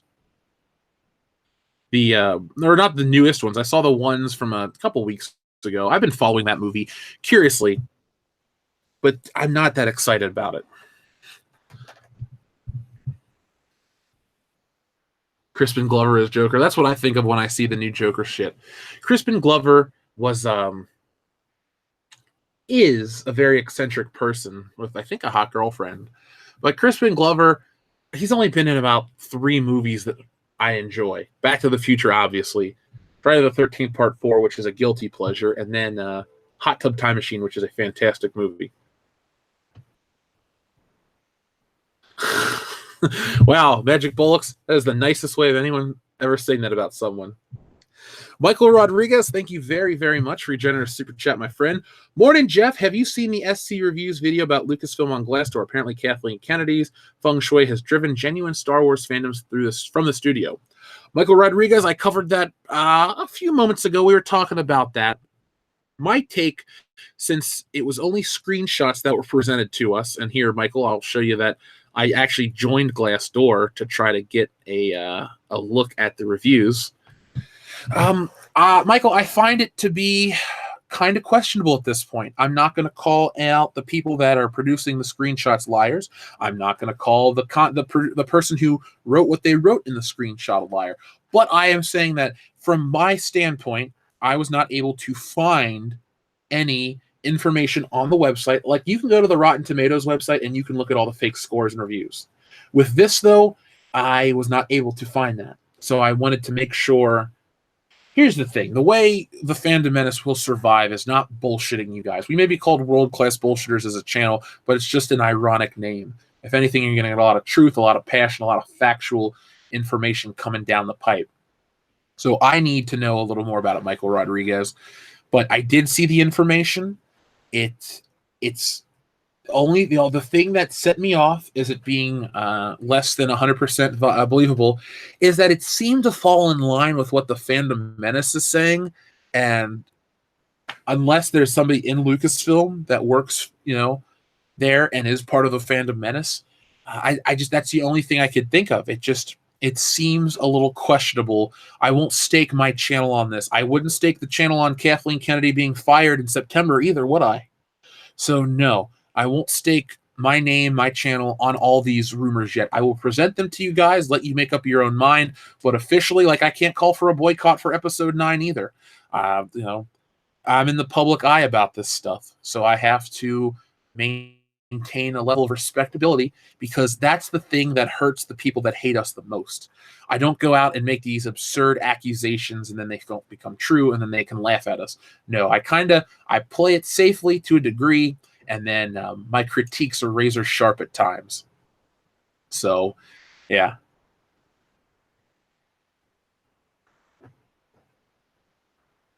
Let's see.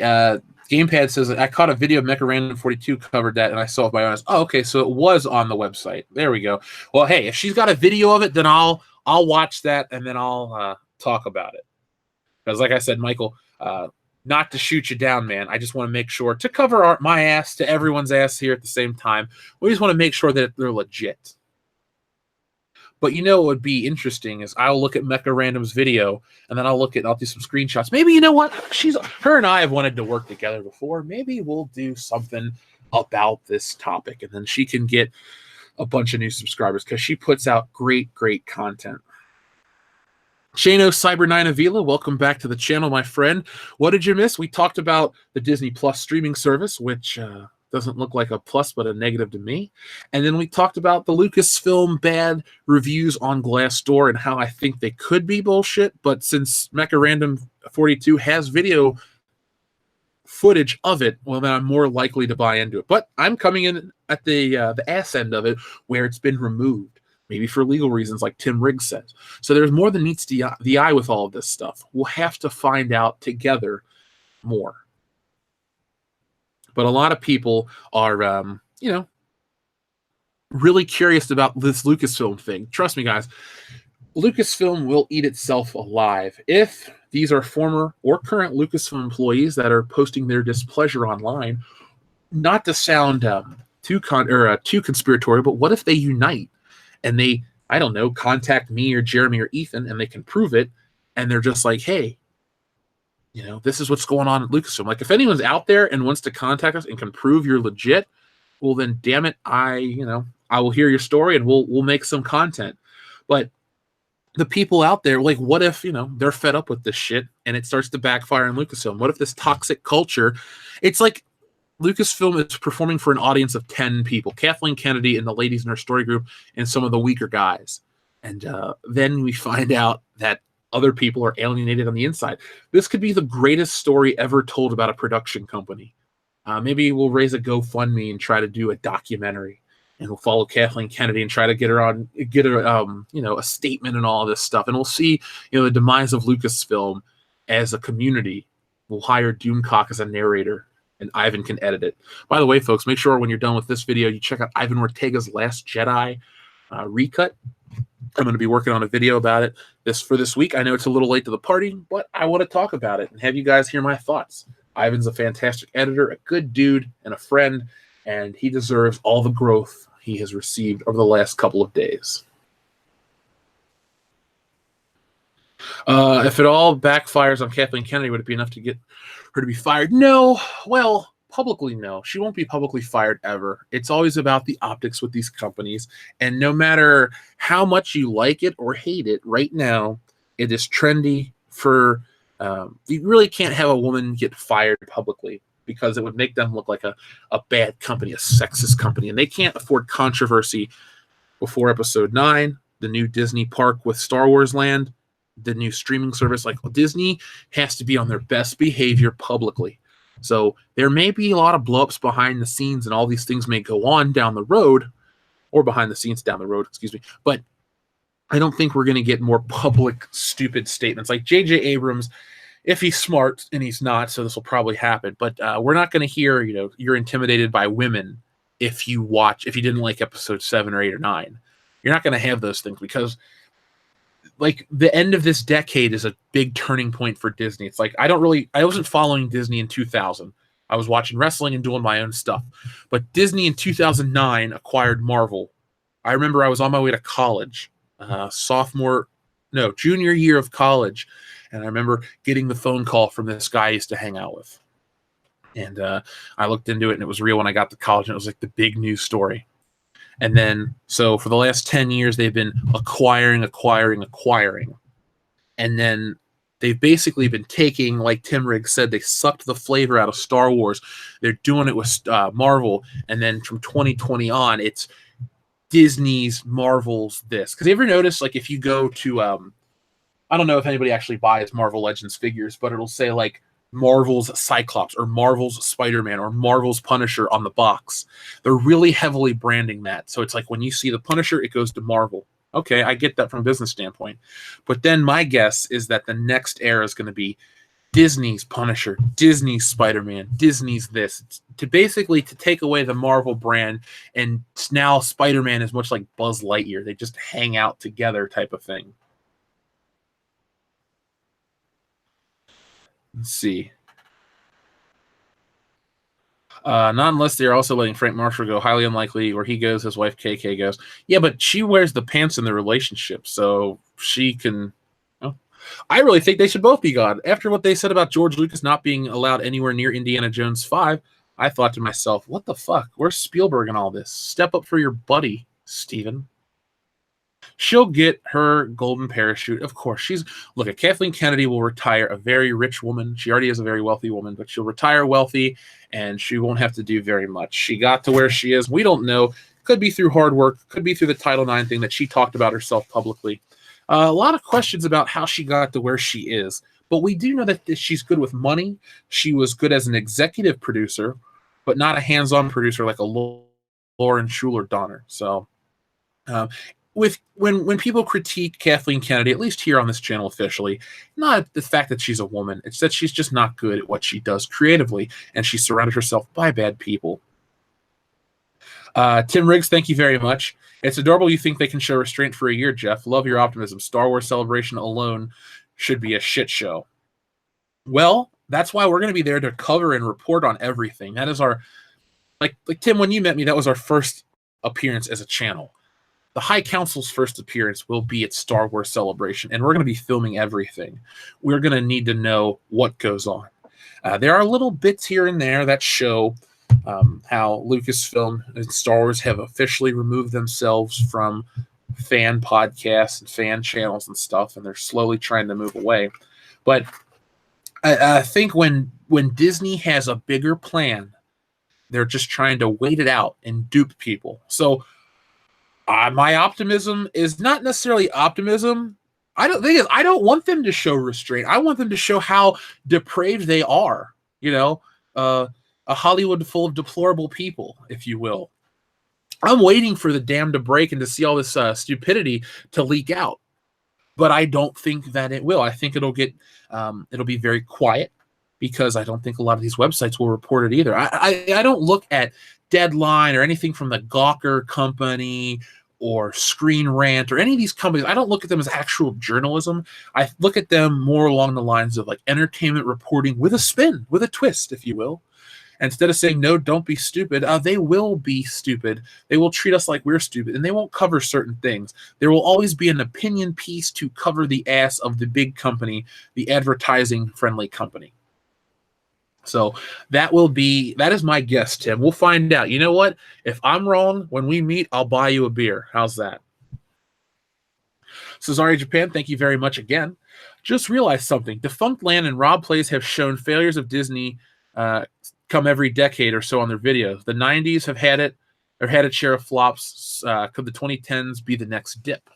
Well, Cesare Japan, I do watch both Defunct Land and Rob Plays. I am a fan of their theme park content.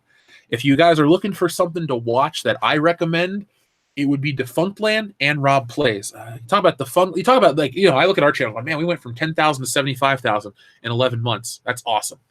Defunct Land went from like 20 to 320. So there is no professional jealousy. Just it's good content that you guys should definitely check out. I love it when those videos go live. I've seen them all.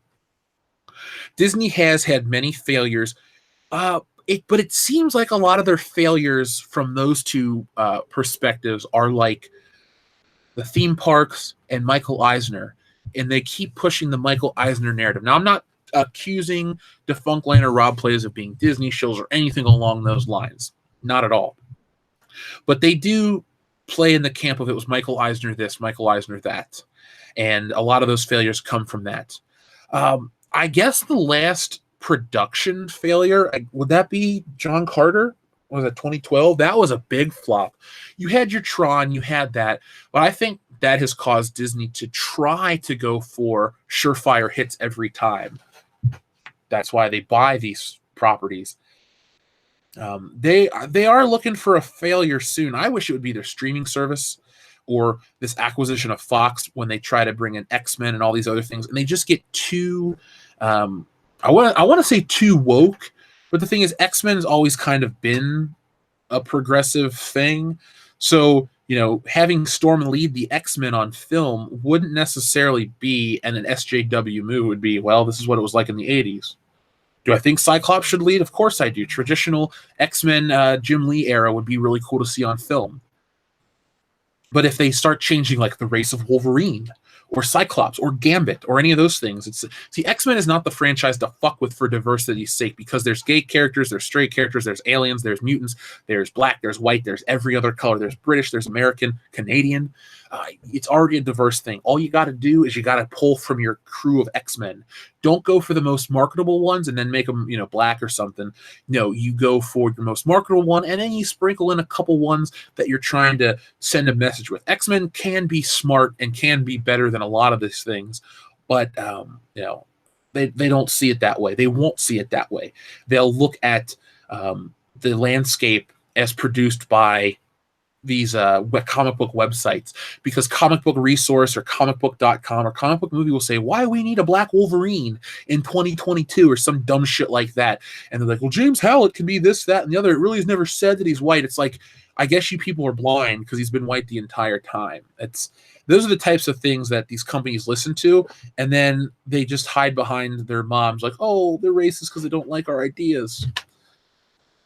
So Cesario Japan, I think their next failure could be Indiana Jones, could be Marvel stuff. I don't think their theme parks will have too many failures, because now they're self-sustaining to a point where even somebody like Dion goes to them. It's kind of like a destination to take kids. I went as a kid. I've been to Disney once. We went twice. I went when I was really little that I don't remember, and then we went in 1996, and I didn't enjoy Disney, but I loved Universal Studios. And Universal Studios was something I went to a couple times. I basically, Disney's competition, I want them to succeed so hard that Disney has to pull, a trick out of their ass every week to stay alive. That's when these companies will be the best.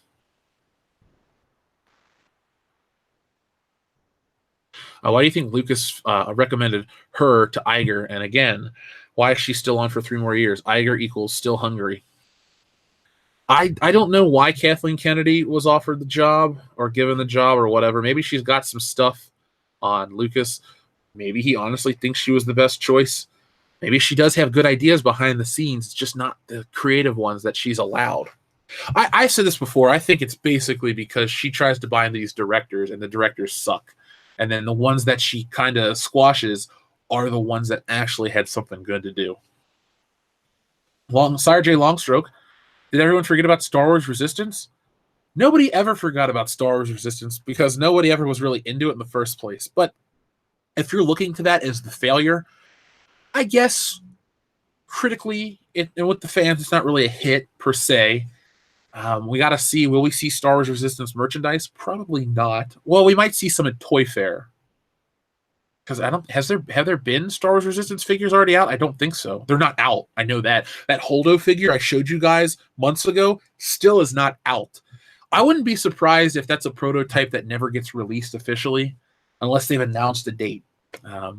Believe me, when I see one in the wild, I'll buy it and we're going to melt it. We're going to do terrible things to the Holdo figure, just for fun, for shits and gigs, and then we'll see what we're called on the internet. Mirror Jeremy, you understand why X-Men is great. X-Men could be the greatest thing around. It used to be. It's funny. The older I get, the more I appreciate X-Men, even though I didn't appreciate it at the time. And now I look around and everything's kind of crappy, and it's too heavy-handed and on the nose. If anything, X-Men is a great representation of how bad comic book creators are today. Let's see. Swinging Cod, thank you very much for your super chat.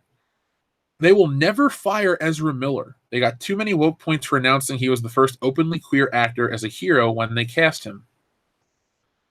Well, when no one goes to see Flashpoint or the sequels following the Flash movie, you can have all your woke points, but you're in the red, and that's not good for any studio. But no, Swinging Cod, I'm with you. Those kind of things, he's basically secured himself as the Flash for a few years. But isn't Grant Gustin gay? I thought the guy that played the Flash on TV was gay. I could be wrong. I really don't care about the sexuality of actors. I just care if they're good or bad, we could find out that, I don't know, Ryan Reynolds is gay. I'd be like, okay, he's still funny. I still like him as Deadpool and all this stuff. It wouldn't change my opinion on the man. But they do use that as a buzzword or a phrase. Oh, that's so great. Is it? Is he the best? If he's the best, I don't care what he does at night. Ian McKellen was the best. That to me, that's an example of, it's like, well, he's a gay actor. So what? He's Ian McKellen. He's a fantastic actor. He's both Magneto and Gandalf and the guy from Apt Pupil and a million other things. To me, that's an actor's actor that, sexuality is, just thrown out the window. It doesn't matter. But Ezra Miller is not that good from what I've seen him in. He's just kind of annoying, and like, I got the analogy for Brunch or whatever they were trying to say with Brunch in the Justice League, but I just don't feel like he was like the Spider-Man or the Luke Skywalker. He was supposed to be our eyes into this bigger world of superheroing, but he was so annoying that basically he was a cipher for the worst parts of geek culture, and therefore he turned off the majority of the audience. The people like we all like Iron Man and Captain America and Thor because they represent something bigger that even outside of geek culture you understand and like. The spurging out, oh my God, you're this person. It's like Rey in The Force Awakens. When you want to be the eyes into the, to the movie, the viewer's voice, we're not supposed to know these characters or this and that. Oh God, you're Luke Skywalker. Why the fuck do you know who she is or who he is? You're Han Solo. We know this is not. Stop acting like you're teaching us, the audience, who these characters are. The audience that goes to see these movies know better than anybody that makes the fucking movies, with the exception of maybe Mark Hamill, about these characters. Is Ivan's re-edit finished? I have access to part of it. I've seen a rough cut of it, but it's not finished.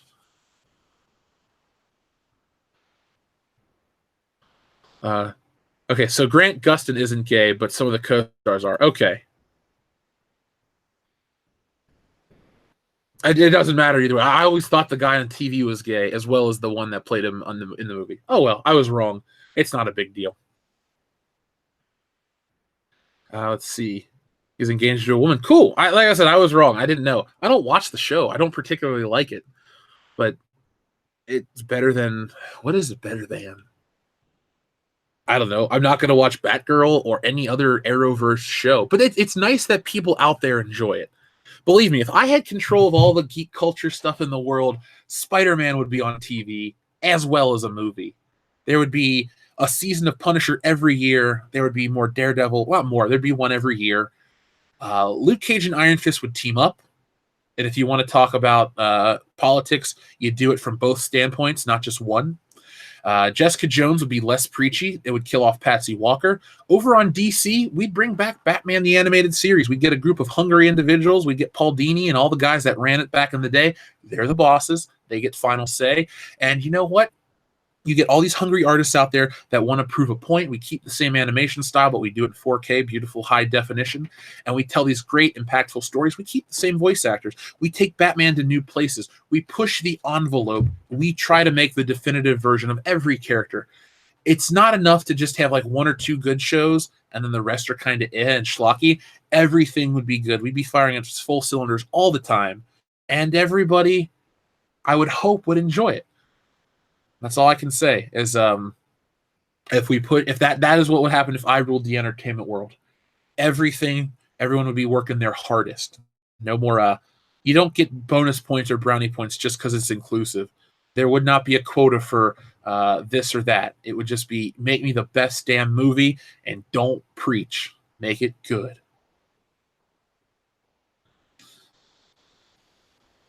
Thank you, Mr. V. I appreciate that. I should be. Yeah, I wish they would kill Patsy Walker. She deserves to go.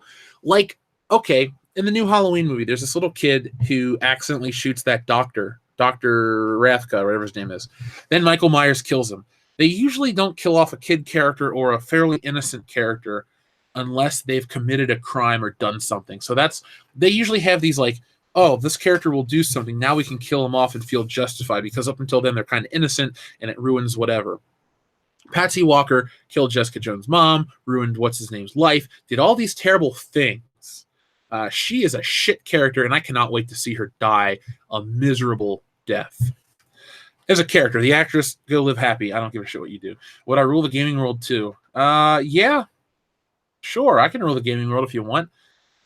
I would have to get a group of people that this stuff. Fine, there'd be a remake of GoldenEye in 4K, and I'd rehire all the actors that are still alive, and we'd re-record all the voice parts. So instead of the little black bars of text like in the original game, it would be Pierce Brosnan's voice and all this other shit. Sean Bean, everybody, Scene Bean, if you will.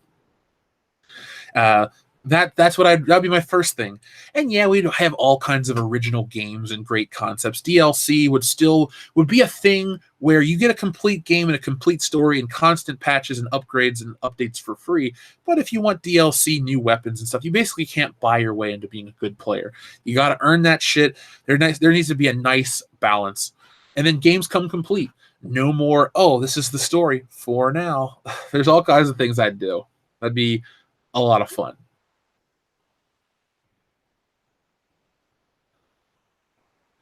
Can we all agree that the Marvel shows on Netflix need to go except Daredevil and the Punisher? Bro, Paulo Creed, that clap was not sarcasm. I'm with you there, man.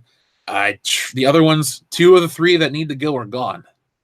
Jeff, why do you think that the 3 shows that need to go have a woman lead, a black lead, and a white lead? Well, it's nothing to do with their genders or their color. They're just kind of stupid shows. Luke Cage is kind of stupid. Strike that, pretty stupid. If you think about it, it's stupid, and it's drawn out. A lot of these Marvel shows, with the exception of Daredevil and the Punisher, all the shows feel like they exist for like 8 episodes, and then there's the flashback episode, and it's a waste of time and filler. Daredevil had a half an episode of filler, and the rest I thought was very relevant. Hell, even the Karen Page filler episode was actually relevant to the story. I would put 76 back in development and make it better, and then release the game people want. Gamepad 31, it's funny, because I see you're here on the channel every day. Every time I read something about Fallout, a controversial opinion, a hot take on it, I think of you. And I'm not just pandering you, I'm being honest. I think of Gamepad 31 and Fallout. And then I think of my friend Veronica, who is a Fallout fan. But she's just kind of like, I'll buy it because it's Fallout. I know a lot of people are very interested to see how this thing goes. If Fallout fails or flops or comes out and is a huge embarrassment, I'm going to follow that story on a personal level just to see, what's going on.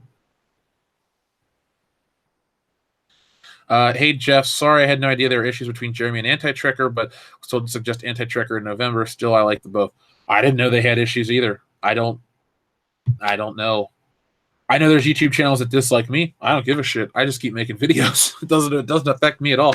Got tons of people that watch us all the time, so I don't really focus on that. But I didn't know they had any beef. I talk to Jeremy, every once in a while. I talk to him every week on the channel for High Council, and he'll, if there's any kind of news or something he wants to tell us about, he definitely is he's easy to approach. But I don't know Anti-Trekker, and I didn't know they had any issues.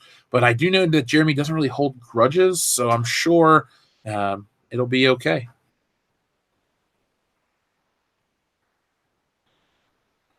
See, Jeremy Johns shit all over it too. Very surprising. What did Jeremy Johns skip over or shit on Holdo's Muff? I agree about Daredevil. No fat, all lean, mean story machine. Kingpin was awesome. Dr. Coffin Nails, he was awesome. When he goes, we beat you, I beat you. That's the part that I was like, yeah, he fucking beat him. It was cool. And then Bullseye's like, I can't move. And then they fix the spine. I'm ready for season 4. If Disney says, it's on the streaming service, I'm not going to get it because, look, Daredevil is not a family-friendly show. It is a dark, gritty crime noir. Well, not really noir, but a dark, gritty crime show that deals with some heavy themes. It's violent, and they don't say fuck. Have you noticed they do all kinds of things in these shows, but they don't say fuck? They'll say almost every other word, but fuck. It's kind of weird. They'll even drop the N-bomb constantly in Luke Cage, but they never say fuck. I don't know why that is the case. Let's see. Jeremy is good people. He is. I like Jeremy. Jeremy is a big reason why this community's grown. He's 1/3 of it. Me, Ethan, Jeremy. We'll all take equal credit. Pat myself on the back. Now, Jeremy Johns is a good bloke. I don't dislike Jeremy Johns. I don't watch him as much anymore, but I do think he's definitely wrong about his take on Spider-Man, much like I think Double Toasted is very wrong about their take on Spider-Man. I guess it's me at this point, but every time I watch somebody review or talk about Spider-Man, they just don't get it. And it's not that I'm gatekeeping for Spider-Man. My point is I've read this shit. I know this shit. And those people out there, just don't. And it really bothers me when it's like, these are things that are obviously answered decades ago. You just don't read it. You don't take the time. So it's not a critique that you can ding it for because you're the ignorant one. Alec Munoz, thank you very much for your super chat. Jeff, have you checked out Haunting of Hill House? I have not. I have not watched that at all. I listened to a horror podcast that said how scary it was and how uncomfortable it made them, but I have not taken the time to watch The Haunting of Hill House. Maybe after. The thing is, I can't really draw and have something on because I'll find myself looking at the show. So maybe I will watch it over a weekend or something after the comic is done. You know what? We're going to do something, folks. I'm going to work on this comic. I should get the line art done before I go off to New Year's in Michigan. That's going to be my goal. I'm going to work diligently. What we'll do is you guys can suggest it on Facebook or email us, worldclassbs@mail.com, things I should check out. And then over Christmas break, New Year's break, I will do my best to check them out. And I will watch them, and I'll let you guys know what I think. Man, I used to love Double Toasted, but they went full shill in a couple of ways. I just can't watch them anymore. Yeah, I stopped watching them big time around the Star Wars shit. And no, Black Panthers when I stopped watching them because I couldn't take that. They bought in, they drank the Kool-Aid for Black Panther, or the Flavor Aid. I believe it was Flavor Aid at Jonestown. But they bought into that shit. And that, I always thought they were a step above that. Like, yeah, they went for the low-hanging fruit. They would dress up as shit and make the basic jokes. And I even liked, what's his name, Gertz and Corey, the other dude with the beard and the hat. He always was talking shit, but he was funny. I liked all the guys on the channel, but I definitely stopped around Black Panther. I thought, I don't need this. Black Panther is just another consumer product. It's not a movement. And then I left it alone.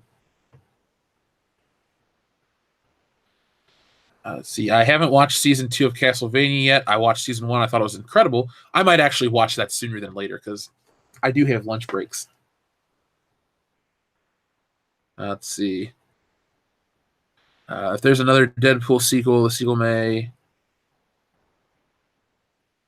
I don't think they're going to do both PG-13 and R-rated Deadpool movies. No. It's going to be PG-13 to appease whatever. And if they say, well, we're going to put the R-rated cut on DVD and Blu-ray, well, then I'll fucking stream it for free after it comes out. Because I'm not paying money for PG-13 Deadpool. I don't pay PG-13, or I don't pay for PG-13 Die Hard. I don't pay for PG-13 Rambo. There are things that are just inherently R-rated, and we need to just get over that. Your kids can't see it. Don't need to see it. Spider-Man, your kids can go watch. Deadpool, no. Kids don't need to watch The Punisher either. Just because it appears in a comic book doesn't mean it's for kids. Look at a lot of the Mobius work. Look at that Gioruna from that, what's his name? He's an Italian dude. There's some heavy shit in comic books. Just because Marvel also makes Spider-Man and all these other happy horseshit shows doesn't mean that Daredevil and Punisher and Elektra and Bullseye are kiddie characters. They don't have that many action figures. They made a Marvel Legends wave of all the adult Netflix characters, and they were, released, they sold, and that was the end of it. They're not really, not everything is for little kids just because it comes from a certain company. Mr. V says, thank you very much for your... Did you get my email with the link for the Red Dead Redemption 2 guide? I got the email. Thank you very much. I haven't opened it because I haven't really played the game much, but I will check it out. But I would like to thank you for thinking of us and sending us that, the guide our way so we can have some guidance in this giant open world. Terminator should be R-rated. That's the way I see it. Yeah, Terminator should never be PG-13. Terminator is an R-rated property day in and day out forever. I didn't like PG-13 Wolverine either. It should be was it Logan? Yeah, that was the best one. I do like Days of Future Past though.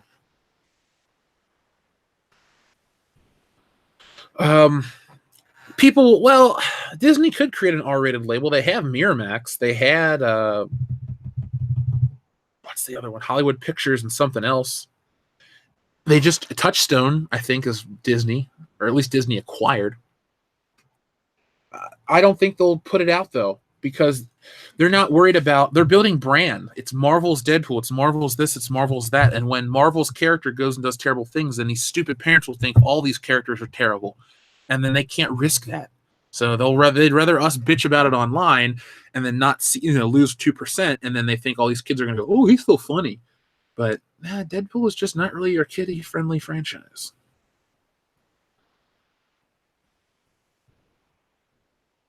I did not know Prima strategy guides are going out of business. That's kind of sad.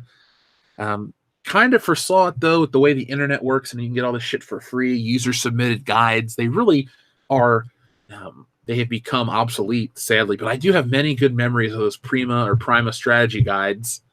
I remember the WWF No Mercy one. They had good ones. You would get the official Nintendo ones, but then they had theirs, and theirs were usually better. Like there was the official Ocarina of Time one, and the big Ocarina of Time, the thick one with a better cover, and it told every secret. Oh man, those were fun. I like to collect those just to read through like they're a book, not to play the game sometimes. I just really like those. Terminator 6 will be the third version of Terminator 3. Ooh. The LGBT 1000, that's coming your way this summer, folks. It's coming your way this summer, folks.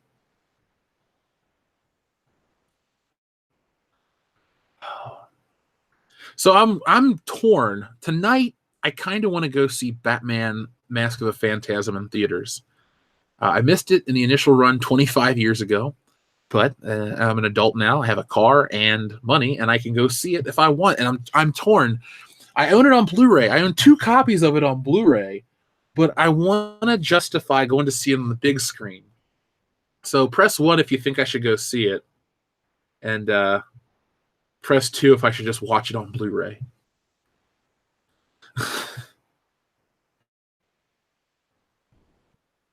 Let's see. The new Terminator should be shot like T1 director's original fever dream. Make it kind of like Mandy, but with Terminator. Getting some ones coming in. How's Your Father says I shouldn't go see it. Go see it for us. Watch it at home. I do love Batman Mask of the Phantasm. The only reason I would go see that is to support the idea of Warner Brothers releasing old movies back. I've seen Back to the Future in a theater. I've seen Star Wars, the 97 cut in the theater. I've seen Die Hard in the theater. I've never seen Beverly Hills Cop in the theater. So Paramount Pictures, I'm the #1 Beverly Hills Cop fan. Hook it up. Nationwide release for the 35th anniversary next year. Pump out some new merchandise. Axel Foley action figure. Give your buddy Jeff something to look forward to.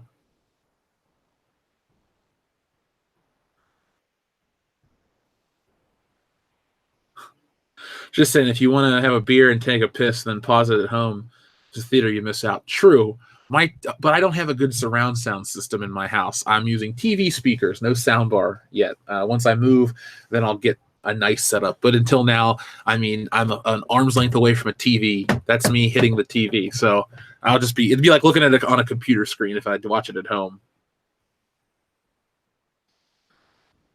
Mask of the Phantasm is Dr. Coffindale's favorite Batman film. It's a fantastic choice. I love the ending. Now, I'm not going to spoil it for those who haven't seen it, but when the Joker just starts laughing in the fire, that laugh is so great. And then the part where Batman looks up and the bat signal hits. Yeah, man, Batman was the superhero of the 90s. Just hands down. People say, well, what about this and that? No. You may have had Marvel kicking ass on the publishing front, but they did go bankrupt. You may have had X-Men and Spider-Man on TV, but Batman was hitting it in the theaters, hitting it at home video, theaters, video games, everything, TV shows. He was the 90s, and then it did die out after Batman and Robin for a whopping 8 years, but then Batman came back. It's funny, when Batman is good, Batman captures the imagination of everyone. When Batman is forgettable, well, Batman is forgotten. So I like to look at stuff like that. I look up on my shelf, I see 1, 2, 3, 4, 5, 6 Batman things, 5 of them from the 7, there's a Batmobile. All from animated series except one. It's an evergreen property that will never go away because people like us won't let him forget. Let's see. If The Lost Boys was put in theaters, I'd see it again. So would I. Wow. Huarang the Boomerang. That's the best pun I've ever heard. It's paramount to Jeff that they do that. Ha, ha, ha. I just found this channel 2 hours ago, went to sub and found out you were streaming. Well, WSO513, welcome to the channel. Thank you for finding us. It'd be interesting to know how you found us, because like I said, to the people that are here every day, YouTube, some days it's really hard for us to become indexed. Some days we grow by a bunch. It's just odd right now. But thank you for subscribing. I'm glad you heard or liked what you heard. And go back and check out our videos. For anyone that's here after we go off air, just go watch a single YouTube video. It helps our channel out. Could be ours, could be anybody's. But once you go from one YouTube video to another, it's this weird thing. I read about it. I had an insider, not at YouTube, but some people help me out, and it helps us as a community. So check it out. Oh, Rue just likes The Lost Boys. I love that movie. I wanted to put that on our Halloween list, but it just didn't make it. The Halloween list was fun, though. It was a great time. So let's see. We got 8 more minutes left in the show. I can do it. Remember, folks, tomorrow night, the High Council here on World Class Bullshitters. If you're our new listener, like our friend WS0513, we're going to be talking about Star Wars and having fun with Ethan Van Sciver, 26-year comic book pro, and Jeremy from Geeks and Gamers, a good friend of mine. We all have kick-ass channels, so make sure you subscribe to all 3 of us for, truthful entertainment reporting / well-informed opinions and good community interaction. It's a lot of fun. I've never played Warhammer. I'm a guy that calls myself a gamer to a degree. I would not be afraid to use the phrase out of, I don't want to be lumped in with those people. I'll take the badge and wear it with pride, but I don't do some big franchises. Some of my favorite games are licensed games. I know people say, licensed games are terrible. No, I've had some good times with some 007 games. People say, GoldenEye's the only good one. No, GoldenEye's the only great one. There is Nightfire, there's Agent Under Fire, there's Everything or Nothing. Those are really good, fun games. From Russia with Love kind of sucks. Tomorrow Never Dies. World Is Not Enough. Really good for the N64. So I've played a lot of games, just not what the most popular games are. I've never played Resident Evil 5, 6, 7, 8, 9. I've only played, or there's like 7. But number 4 is the best one. I played that last year. Maybe I'll live stream that next Halloween. I bought into that game so hard. It was so fun. So fun. There's supposed to be a sequel to The Lost Boys called The Lost Girls. There are 2 sequels to The Lost Boys. They're both terrible. One's called Lost Boys The Thirst, and they both star Corey Feldman. So you can't get Richard Donner, Corey Haim, Starr, Kiefer Sutherland, Jason Patrick, the mom, Edward Herman, the grandpa. You couldn't get anybody, but you could get Corey Feldman, so everything's good. I really liked GoldenEye Rogue Agent. The story was meh, but the multiplayer was really fun. That, along with the GoldenEye with Daniel Craig, are sacrilegious to me. To me, those are games that live on the GoldenEye IP, but they don't match the quality or the innovation of the original GoldenEye. Therefore, they don't deserve my money. I've played them. I don't really like them, but here's my take. If I'm playing a James Bond game, I want to play James Bond. So that's a first strike against GoldenEye Rogue Agent. And secondly, GoldenEye is Pierce Brosnan's legacy. It ain't Daniel Craig's. To me, that's tantamount to what they do with Star Wars, where they try to rewrite history and change it for dumb marketing reasons. GoldenEye will always be Pierce Brosnan's James Bond movie. Daniel Craig, you can have Casino Royale, you can have all your other movies, that's fine. But you do not get GoldenEye, and you do not get my money when it comes time to the GoldenEye. Super Mario Brothers is a fantastic game on the NES. I own multiple copies. I have it on multiple systems too. Nintendo, Super Nintendo, Switch, Wii, Nintendo, Game Boy Advance. I have it on game. I have the cartridge. For some reason, the cartridge has actually sat on my windowsill for like a decade, but whatever. Soul Calibur 5, it sucked, but it made up for the CAC mode. Nowadays, we do not need it with Soul Calibur 6. I had Soul Calibur 2, and that's it. Have I ever played James Bond Nightfire? Have I ever played James Bond Nightfire? I own 3 copies of it. 2 for the GameCube and 1 for the PC, and the PC version absolutely sucks. Folks, they are going to remake The Last Jedi, or excuse me, Return of the Jedi with Rey as Luke Skywalker, Kylo Ren as Darth Vader, her not father. There's a twist I'll buy into. She goes, "Why are you doing this?" He goes, "Rey, I am your father." She goes, "Really?" "Yes, really. I'm really, really old." There you go. Then I can buy into this whole stupid shit. That's all I can say. Yeah, Yakov, I know you miss your time for gaming because I miss it too. But you're out there. You got a really noble job.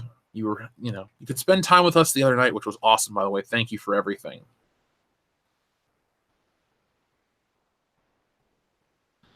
Funny thing is, you can make people anatomically correct in Soul Calibur's customization. So yeah, you can make people with exposed genitalia. I had a character like that. Huh. I was not aware of that. Do I think the next Star Wars movie will flop? Not to Solo levels, but it'll underperform, and there'll be a wake-up call. And then we're going to hear about how there's going to be a break from Star Wars in the theaters, but we're going to see Star Wars on TV because we've already seen the Disney streaming service launch with The Mandalorian and The Adventures of Captain Cassian Asshole, and they're going to further on down that pipe. I think Disney's main goal is to slowly get people to stop going to theaters so they do not have to share box office receipts with the chains. Disney wants to own their own theater chain, maybe, but they definitely want to own the means of consumption. So they'll own the streaming platform, and once everybody buys in for $5, very stupidly, they will also up the price to different tiers, different commercials, different things, and people will end up paying $20 to $30 a month, and people will just become complacent and not cancel, and Disney will win and make their money unless you guys fight the power at the beginning of the Disney streaming service and you avoid all that garbage. So it could be a facepalm. I'm thinking it's going to be a facepalm, but whatever it's going to be watched by us here on the channel in person together. Why? Because we gotta. We got to cover it for you fine folks, the men and women who support world-class bullshitters, who support the High Council and the Fandom Menace and everyone out there. It is our duty to watch that film for you. Swinging Cod, thank you very much. Did you ever get my emails from the Veterans Stream? For the Veterans Stream, I sent out the link to everyone that said about the Veterans Stream. So some people said they couldn't make it. I don't remember. I don't know people's real names opposed to their screen names. So I just, one person said they couldn't make it, but they'd love to be on another time or something like that. And I said, okay. And everyone else that said they'd like to be on, I'm pretty sure I sent the link. But if I missed it, I apologize. And I will love to have you on another time as a thank you for all that you've done for the channel. They're making a Mega Man movie? No, thank you. No, thank you. Yeah, I thought the Veteran Stream was very interesting, too. I learn a lot from people from different walks of life. I wish YouTube didn't hate it because they demonetized it, but, so is life. So all I can do is tell everyone thanks for backing us in multiple ways. We are on Patreon. We have all kinds of great content. Again, there will not be episode 150's bonus content on Patreon because we recorded it and it was hot garbage. There were long gaps, pauses, people weren't engaging with the questions. People just didn't bring their A game. So I like to think of us as the epitome of pop culture, and I refuse to release something that is so subpar. But I will say this, and I don't mean this in a mean way, but it makes me so thankful for the chemistry I have with Dion, Nick, and Kendo every week, and guys like Doomcock and Jeremy and Ethan, because we have been able to take ourselves from a channel with 1,000 people to 75 and then 100 and so on and so forth. And we're able to continue to move upward. So, well, it's funny how people may stream or pirate the stuff from Disney streaming service. I don't publicly advocate streaming. I don't do it privately myself, or pirating. I do stream. Duh. I have to. I have Netflix and all that shit. But no, I don't advocate publicly for pirating or privately do it myself. It's just not something I partake in. But that is a risk they run, and we'll see just how strong the appetite for Disney content is with the public. I'm going to go out and say it's really not as much as they want it to be. The nostalgia's dead. Only so many BuzzFeed articles can get you to watch The Little Mermaid 65 times. Hopefully all the people that they pander to with their wokeness have the funds to get on the Disney streaming service. Because if that's not the case, well, then you've alienated yourself from every other. Sorry, I was reading a message from Trent. Bullshitter 6 is greater than the cast-offs. Yeah, you are. I don't know, man. I think Doomcock should be Bullshitter number 6. I'm just messing with you, man. I'm just messing with you. So, folks, I'd like to thank everybody who has watched Good Morning Pop Culture with us. It's time to go. It's time to put this baby, I'd say to bed, but it's 10 in the morning. So maybe you're like, in a different part of the world and it's your bedtime. Or maybe you're like me and you'd like to take a nap. Who knows? But no matter what you do, thank you for joining us. Go check out another YouTube video. Make sure you subscribe to our channel with the bell notification turned on for all the world-class bullshitters content you can handle. I'm going to go work on the comic book so I can I can make that deadline.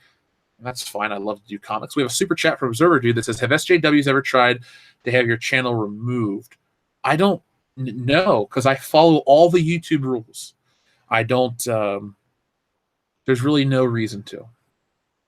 So I play by YouTube's rules. I do what I got to do. I don't get involved with any of the copyright stuff. I just, I like doing this stuff, and I'll play the game. Plus, I don't know what to say. They know who I am. They know what I look like. It'd be kind of racist if they attacked a minority like myself. So, folks, I'll be back tomorrow with more Good Morning Pop Culture. It's been a lot of fun. And catch me tomorrow night on the High Council. But, if you can't wait till then, catch me tomorrow here on the channel. And as always, watch all of our videos. And there's, hundreds of hours, thousands of hours of world-class bullshitters content. So until next time, have a good one.